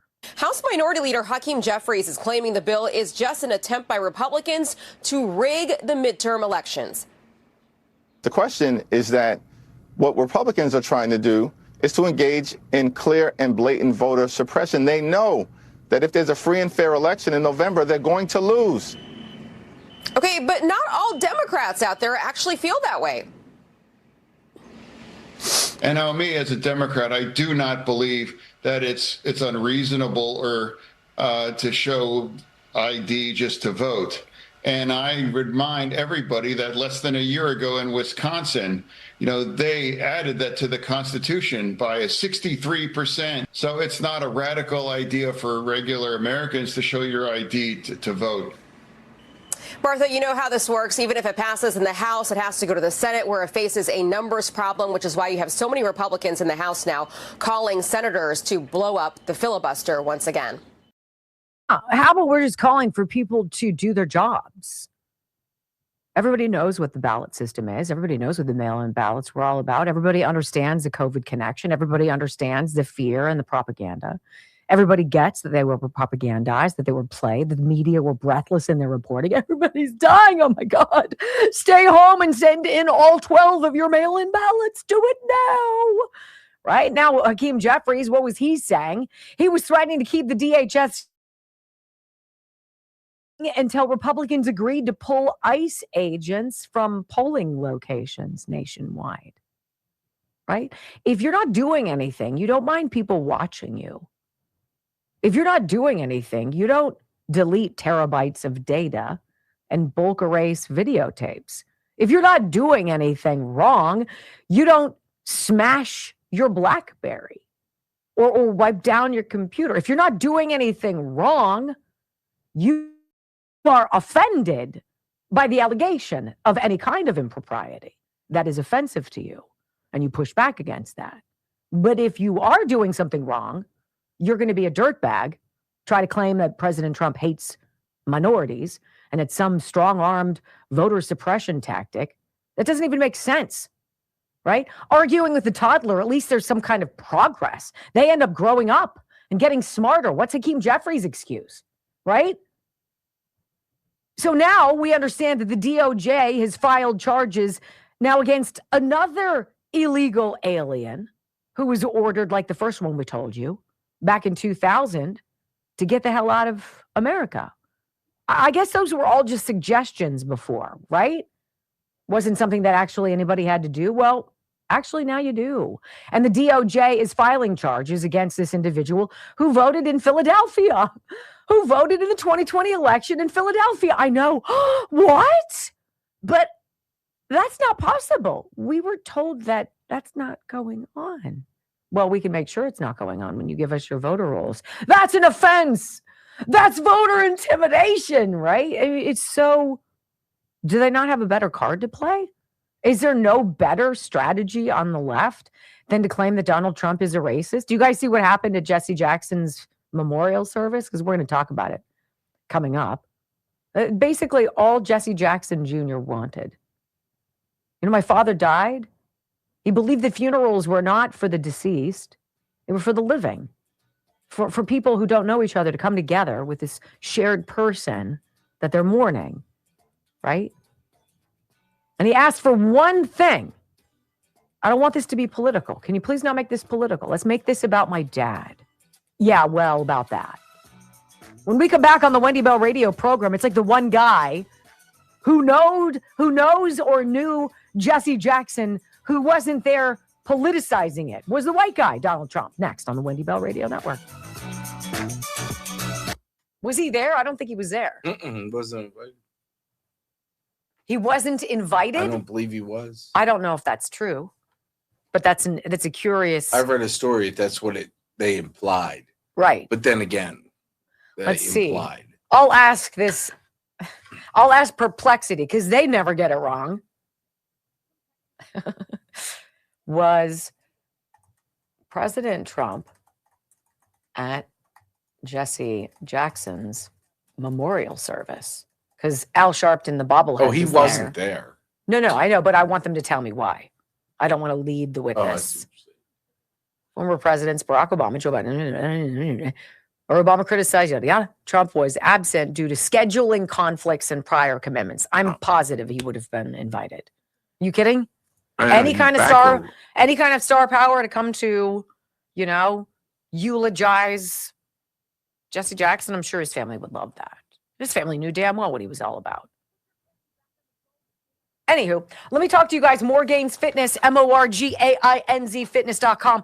I imagine a lot of you, probably even in your 50s, probably my age and older, who've literally never walked into a gym, right? You've never walked on a treadmill. You're like, what's an elliptical? You're not familiar with machines or any exercises that would be really good for you as you get older, as you want to slim down and firm up a little bit. And so thinking about losing weight and firming up is like almost insurmountable. What if you had your own personal trainer? What if you had your own phone a friend? Like who wants to be a millionaire? I'm going to call Kelly Morgan at Morgan's Fitness. What if you had that one-on-one connection where you could ask questions and you could get direction? Because that's what Morgan's Fitness does. Morgainz fitness.com. She's a personal trainer. But beyond that, she's a bodybuilder and she's an entrepreneur and she's a hell of a mom. And she wants to help people who aren't necessarily in Pennsylvania, who cannot walk into her facility, but do want to get with the program. How do I lose up weight? How do I firm up in 90 days? It's called 90 Ignite. And if you go to her website and scroll down, you'll see it. Click on the button. It tells you everything. It's kind of nice. It's like having a best friend, bodybuilder, helper all the time. And she helps you do it. She's great. She's great. If she doesn't motivate you, I don't know what will. Morgainsfitness.com. How old was he? Jesse Jackson. He was all right. He did pretty well. All right.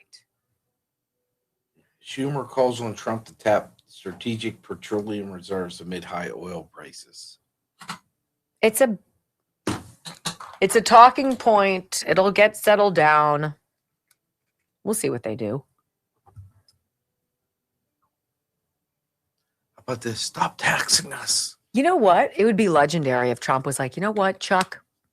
Shut it. That's a hell of an idea. I agree with you. Let's go do it. Now what's Chuck Schumer going to say about you? Oh, yeah. I told him to get into the SPR. And he did. Then what? Damn it. Right? And then he should give Chuck Schumer all the credit in the world. You know what? I really hadn't thought about that. I am so glad for the House or the Senate minority leader who helped me. Chuck and I are going to work together. Yeah, Chuck is going to come over. He's going to come to the Oval Office. We're having lunch later. Hakeem's not welcome. People would be like, what? It's fantastic.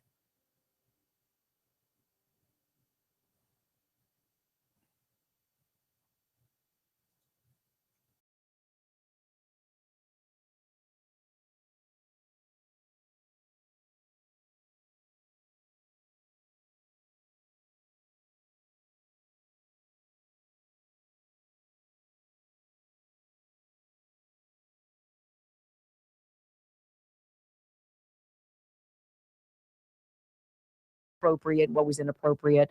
There was decorum. Nobody had to spell it out for you. It's like wearing jeans to church. I might be old school, but I just would never let my kids do that, right? It's an hour of your life a week. Can we not wear jeans? Certain things you don't do, certain things you don't say. You don't talk about politics at a funeral, particularly when the guy who's dead is the guy who liked neither party, right? So Jesse Jackson's memorial was over the weekend. I'm sure you guys have gotten the story, but I want to play it for you, some of this. Jesse Jackson's Democrat son calls out Obama and Biden and Clinton for politicizing his father's funeral. They do not know Jesse Jackson, he said. Jesse Jackson Jr., son of the late Reverend, has come out swinging against the Democrats, who shamelessly turned his father's funeral into a hate-filled anti-Trump spectacle.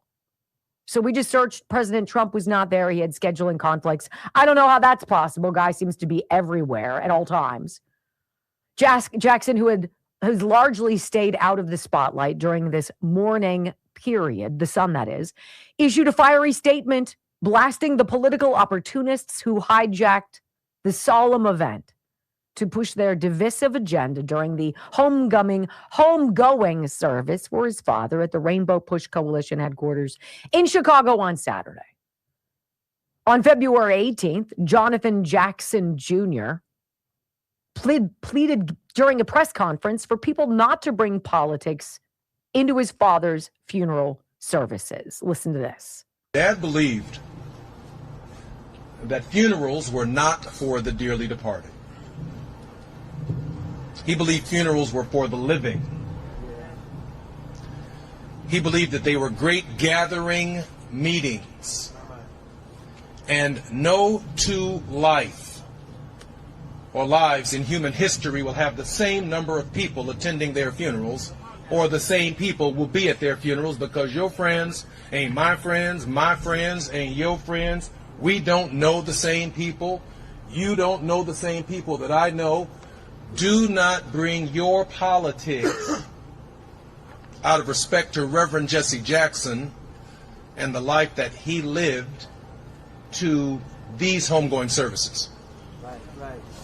Come respectful and come to say thank you.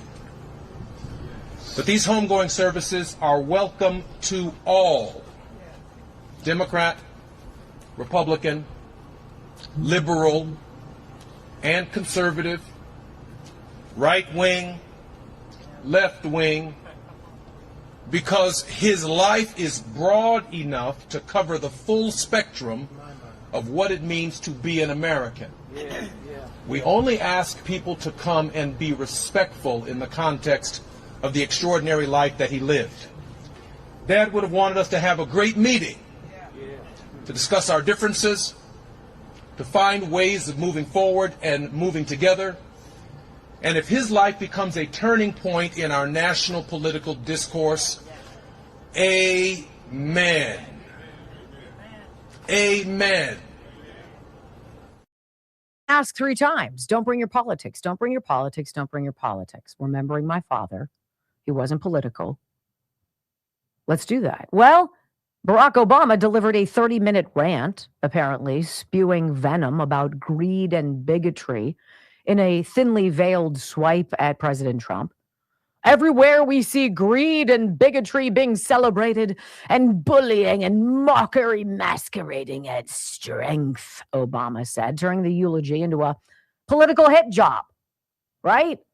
Team Trump fired back after the fact, calling out Obama's disgusting exploitation of the event. Not to be outdone, Joe Biden bizarrely bragged to the crowd, "I'm a hell of a lot smarter than most of you," right?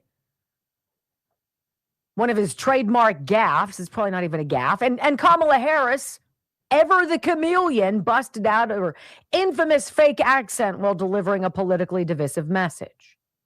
And the absurdity peaked when former NBA player Isaiah Thomas thanked the 5 presidents in attendance, hilariously including President Harris and President Clinton. That's Hillary alongside Bill Clinton, Biden, and Obama. I mean, talk about election denialism. Well, in a fiery rebuke, Jackson Jr. then called them all out, accusing them of hijacking the service to promote political messaging rather than honoring the true legacy of his father. He maintained a tense relationship with the political order. Jesse Jackson Jr. said, not because the presidents were white or black, but because the demands of our message, the demands of speaking for the least of these, those who were disinherited, the damned, the dispossessed, the disrespected, demanded not Democratic or Republican solutions, but a consistent prophetic voice that at no point in time ever sold us out as a people. And it speaks volumes about who the Reverend Jesse Jackson was. What a shame. What a shame. At a funeral, no less. It's like getting into a fight as people are exchanging vows at the altar. Like, what? Whack. I mean, there are just some things you don't do unless you're a deranged lefty and you know that your goose is cooked. That's how I see it. How pathetic, how embarrassing, how un-American, how predictable of the left. When we come back on the Wendy Bell radio program, did you hear Pete Hegseth on 60 Minutes? Because we did. And I want you to hear what he said. I want you to hear the reporter's questions, and then we're going to review how a lefty rag interpreted it all. Do you believe it or not? Next on the Wendy Bell Radio Network.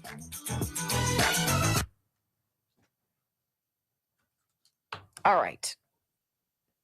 I'm going to do this in time, Brock, because I'm going to forget if I don't. Let's see. Compose.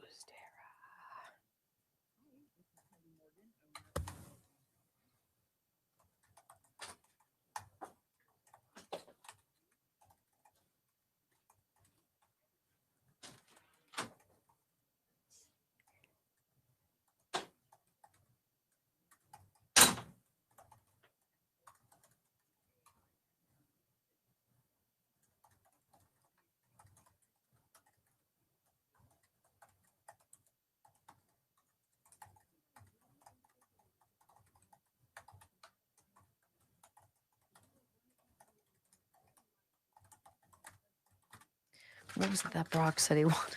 I'm trying to get him the supplement from Healthy Cell. See, I multitask. That's how I roll. Daily Multi Plus.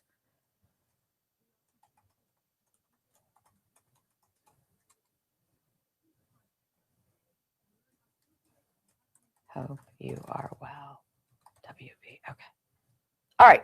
Ireland contracting. So this is it. This is it. The spring season is upon us. And everybody's looking outside of their house. These little things, the little crocus are starting to pop up, little other bulbs starting to burst. My magnolia is going to bloom and then die. Perfect. Love it. Home exterior remodeling. This is the season, and everybody's like, oh, golly, we need to get on the docket. Why don't you find out what it's going to set you back, right? We just had a total biblical rain here on Saturday. It was amazing, and water was pouring in. I've got to have Ireland contracting come out. Joe even said that. He's like, you need to see if Gary can come out, because we had a new window put on, like a bay window, but it's bigger than that. And this like horizontal rain at the house, there's a spot where it was coming in the wall. And he's like, do you think you can get Gary out? And I was like, yeah, absolutely. It's a small project, but if you had something like that happen, if you think you need a new roof, if you know that you need new windows because yours are terrible, we replaced all of ours. I'm with you. It's tough, but you got to do it. Wouldn't you at least like to know what it's going to set you back? And then Ireland Contracting will give you a free estimate. 1-800-NEW-ROOF, IrelandContracting.com. And the estimate is good for a year. So if, you know, barring remarkable changes in the market, like you got that for a year, you could save. You can coordinate, you can work on a payment plan with them. They're super amenable to working with your schedule and your budget. IrelandContracting.com. I love them. Human beings. I love the human beings, but I really do enjoy the work that they do. They've been at my house gazillions of times. And there's a reason why, because I stupidly had clogged gutters. Thanks, bye. $50,000 later, flooded basement later. Anywho, so I'm so excited. We've got the Blood Flow 7. We've got the MCT Wellness, the healthy fat. We've got the what's it called? Collagen peptides, right? Soon I'm going to get Field of Greens back, because you're going to want some real organic superfood pulsing through your body. What else do we need? I'm telling you what, 4 pounds in a week isn't bad. Right? And then I had chicken wings at Stinky's, and it all went to I actually had the French dip, which is bigger than my face. And the kids got the chicken wings, but you can fudge up your whole system like that.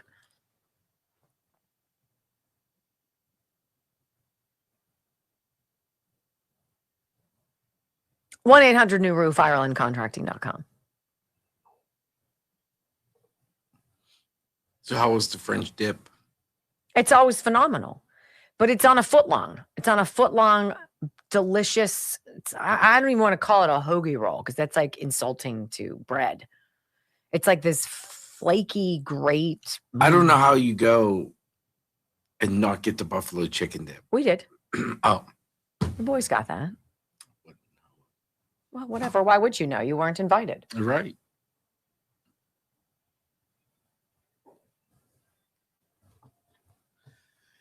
This isn't complicated, right? How's everybody doing? Let's see how poor this is. 2.56. You're right. It is not complicated. What do you guys think? Can we get to 3? We have 440 people. That's a lot. But I've seen amazing things happen before. Amazing things. 5,300 up to 450 on X, slowly but surely clawing back after they changed whatever algorithm they've got going on. I have no idea. How's everybody? Hi, Dancing Machine. Hi, Darius. Hi, Demanda. Yeah, the buffalo chicken dip is out of this world. Demanda concurs. Hi, Elevator Jim. Yes, he was talking about the French dip on Friday. Yes, no, he you was. said, you know what I could go for? And I said, French dip. And I was like, I'm so predictable. Oh, my goodness, gravy. I was super concerned. Who got thrown off by the time? If you're in a area that does the time change, I was so worried that the system here didn't update and the clocks didn't update. Is that right? Yeah. Yeah, I wasn't. I didn't tell you that, but so like that when you're like, well, you haven't said much. I'm over here making sure the system's working, thinking, oh God, what if it doesn't work? I hid my stress from you. What a man.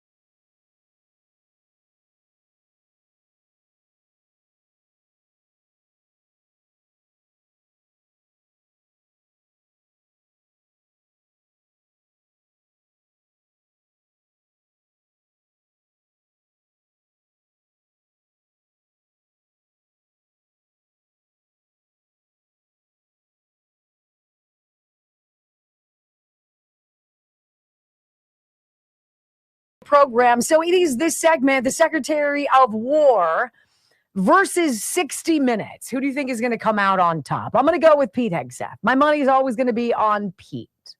I want to read you something about how the left covered this sit-down interview with Pete Hegseth and Major Garrett from CBS News. Apparently, they're going into all sorts of different people to be the host or to do various segments for 60 Minutes, whatever. But I want to read you the Daily Beast. I'm going to read you a couple paragraphs, maybe half of a page, on how they allege Secretary of War did in this brutal beatdown. Like, wow. And I'm going to play it for you, and you tell me what you think, because I don't know what the Daily Beast is thinking of. Here's the headline. And by the way, the Daily Beast, it's a rag. It is what it is. 60 Minutes schools Pentagon Pete in grilling on Trump's war. CBS's Major Garrett was forced to remind the defense secretary about his own words. Oh no, this sounds bad. Defense Secretary Pete Hegseth was repeatedly educated. Don't you like how that works? The Secretary of War is being educated by a reporter. Okay. Was repeatedly educated as he attempted to defend President Donald Trump's war in a 60 Minutes grilling on Sunday night. Hegseth's interview with Major Garrett comes just over a week after the president initiated war with Iran by joining with Israel and conducting strikes on the country. The chief Washington correspondent for CBS News grilled the 45-year-old on those strikes, which have now killed an estimated, 1,600 Iranians, including the supreme leader Ayatollah Ali Khamenei and a school filled with children. Well, if that's accurate, and I don't know if it is, you know damn well why a missile would have gone there. Because that's where terrorists hide their stuff. That's what Hamas did in the Gaza Strip. Put all of your munitions in elementary schools and in hospitals, right? The strikes have shown no sign of slowing down, even in the face of retaliatory strikes from Iran that have killed 8 U.S. soldiers and counting. That's war, bud. What I want your viewers to understand is that this is only just the beginning, Hegseth warned. At one point, Hegseth needed to be reminded by Major Garrett that he had already told the media that the U.S. did not have any overt or covert forces inside Iran at the moment. Okay, so this is very interesting. Let's listen in to some of this interview. Well, let's see if what the Daily Beast is taking away from it is exactly what we would take away from it. Did he get schooled? Did Major Garrett really school the Secretary of War about a war that the reporter knows very little about? Let's find out. In audio soundbite number 1, Secretary Hegseth says to Major Garrett, asking about uranium and then detailed strategy plans. And of course, Pete's like, dude, why would I share that with you? You're a reporter. Like, our strategy is to not give our strategy away. Lo and behold, it kind of 100%, and we'll blow all of you up and kill everybody. Now, is that honestly what the president thinks and Pete Hegseth thinks? I don't know. But it's a great line. We don't care. We're done. You've ruined enough people's lives. You've destroyed enough. We're going to gun you down. We're going to hunt you down. We're going to kill you, period. While he's getting schooled I can feel it here. Let's hear about audio soundbite number 2. So the reporter is not listening. Pete Hegseth just said, look, I'm not going to give you our battle plans. I'm not going to share strategy with you. Like, that's such a dumb strategy. But the reporter is not finished asking the question about strategy and specific. Well, there you go. Why are you trying so desperately to get into the details of war? Don't you want the America first strategy to win, to succeed? No. And you see it every single day with all of the things that this administration is doing. The media are desperate to do anything they can to unwind it and to present it to you in a different light. Audio soundbite number 3. He says, look, Secretary of War says, I just want to make this clear. The objective here is not just a slap on the wrist. This isn't a warning. We're well past that. It's complete obliteration of this reign of terror. And we don't apologize for that. This is where Major Garrett feels his testosterone crater.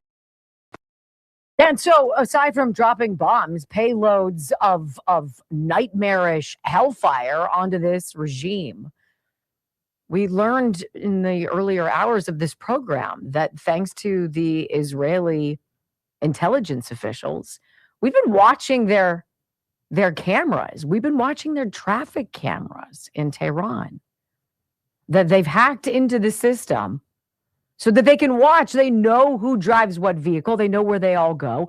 They know what's happening. We do. This isn't just about taking out battleships with American submarines or destroying bunkers and missile launchers. It's way more nuanced than that. It's very interesting. Reporter is desperate to hit the Democrat talking point that Iran posed no imminent threat. That Iran's supreme leadership exists at all is an imminent threat. It is a threat every day of the week, period. Here's your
So let's go back to the Daily Beast headline. 60 Minutes, schools Pentagon Pete in grilling on Trump's war.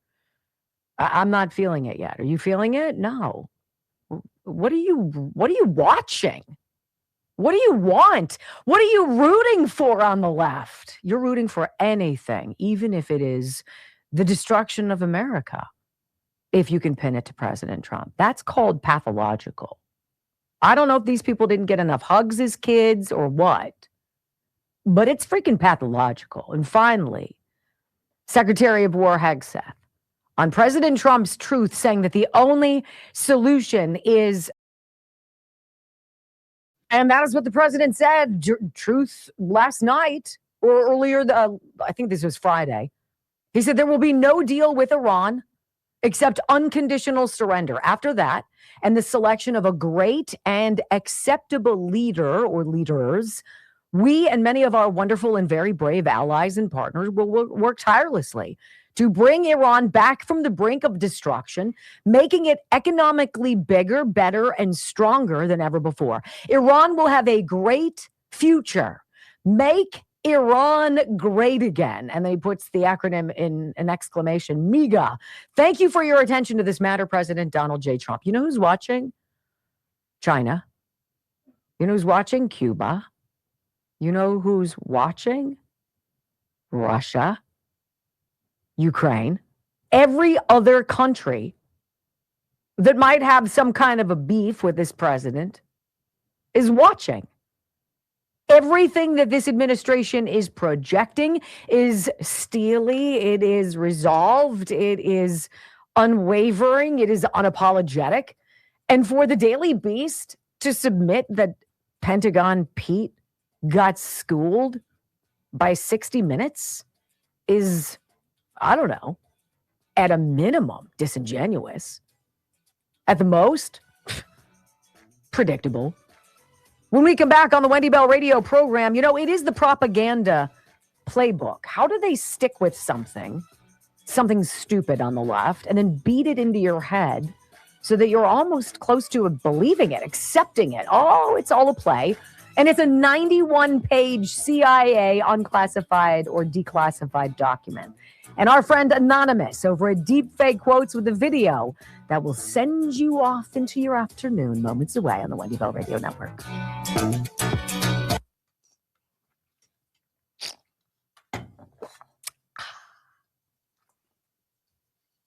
So I don't know. Did you guys get a vibe? Now that's not the whole show, but it's a good chunk of it. That's probably, I don't know, 5 minutes of a 14-minute interview, I would imagine. Now, if there had been clips where Pete Hegseth was like, those would be all over the internet. I haven't seen them. So what did you guys hear? Did you hear that Pentagon Pete gets schooled? It's like, grow up. It's like these people never graduated from the 11-year-old, you know, slumber party where we're braiding each other's hair and, you know, playing telephone. How would Major Garrett school Pete when he doesn't have the information? That's what he's asking for the information. So how do you school someone who's you don't know as much about? Right? You know what? Thank you. It's a valid question. I have no freaking idea. No idea. All right, who didn't I talk about? I think I got everybody. And we've got a full packed sponsorship week. It's so exciting. So exciting. I did Ghost Bed. I did Lean. I got a little Rumble wallet this week. I don't know if anybody does that, but we're going to talk about it.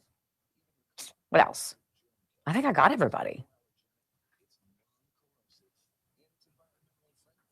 See, this is what I have to rack my mind over. I did put in the request for you to get your Healthy Cell.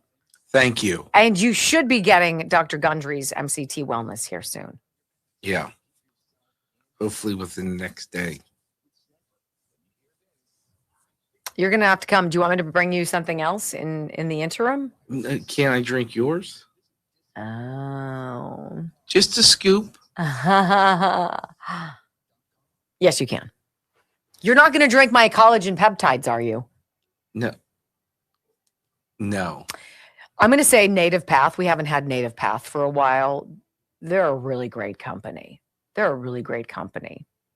So I'm super geeked. I literally reached out to my friend who handles the Dr. Gundry account. And I'm like, look, this is what I'm doing. This is what's working. And I want to be able to talk about Native Path, their collagen peptides, but not if they don't want me to. And they're like, we're in. So I'm like, all right, let's go.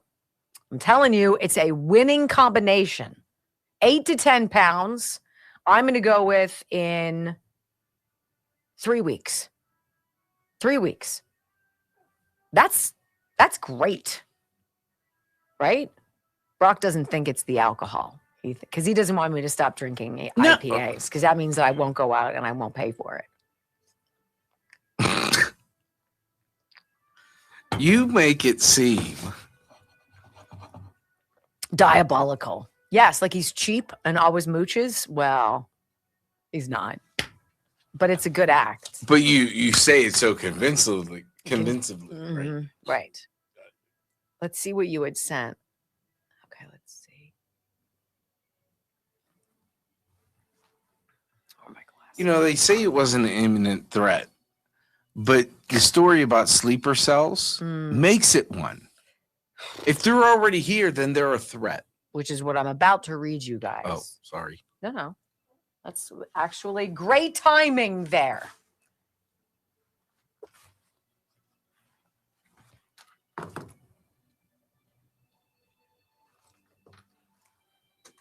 I am cheap, though.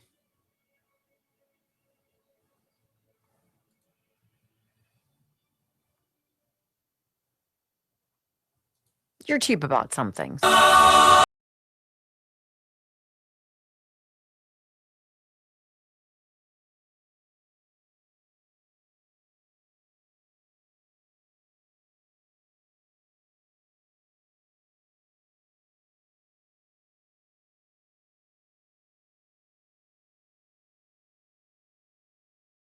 Well, is there any evidence that Iran was an imminent threat? Hey, jackass. Them having a supreme leader and a regime of any nature makes them an imminent threat. Just go back through the years. This from Newsmax. Headline: U.S. intercepts Iranian message that may activate sleeper cells. Oh, goody. U.S. intelligence officials have intercepted encrypted communications believed to have originated in Iran that could serve as an operational trigger for sleeper cells operating abroad, according to a federal alert issued to law enforcement agencies.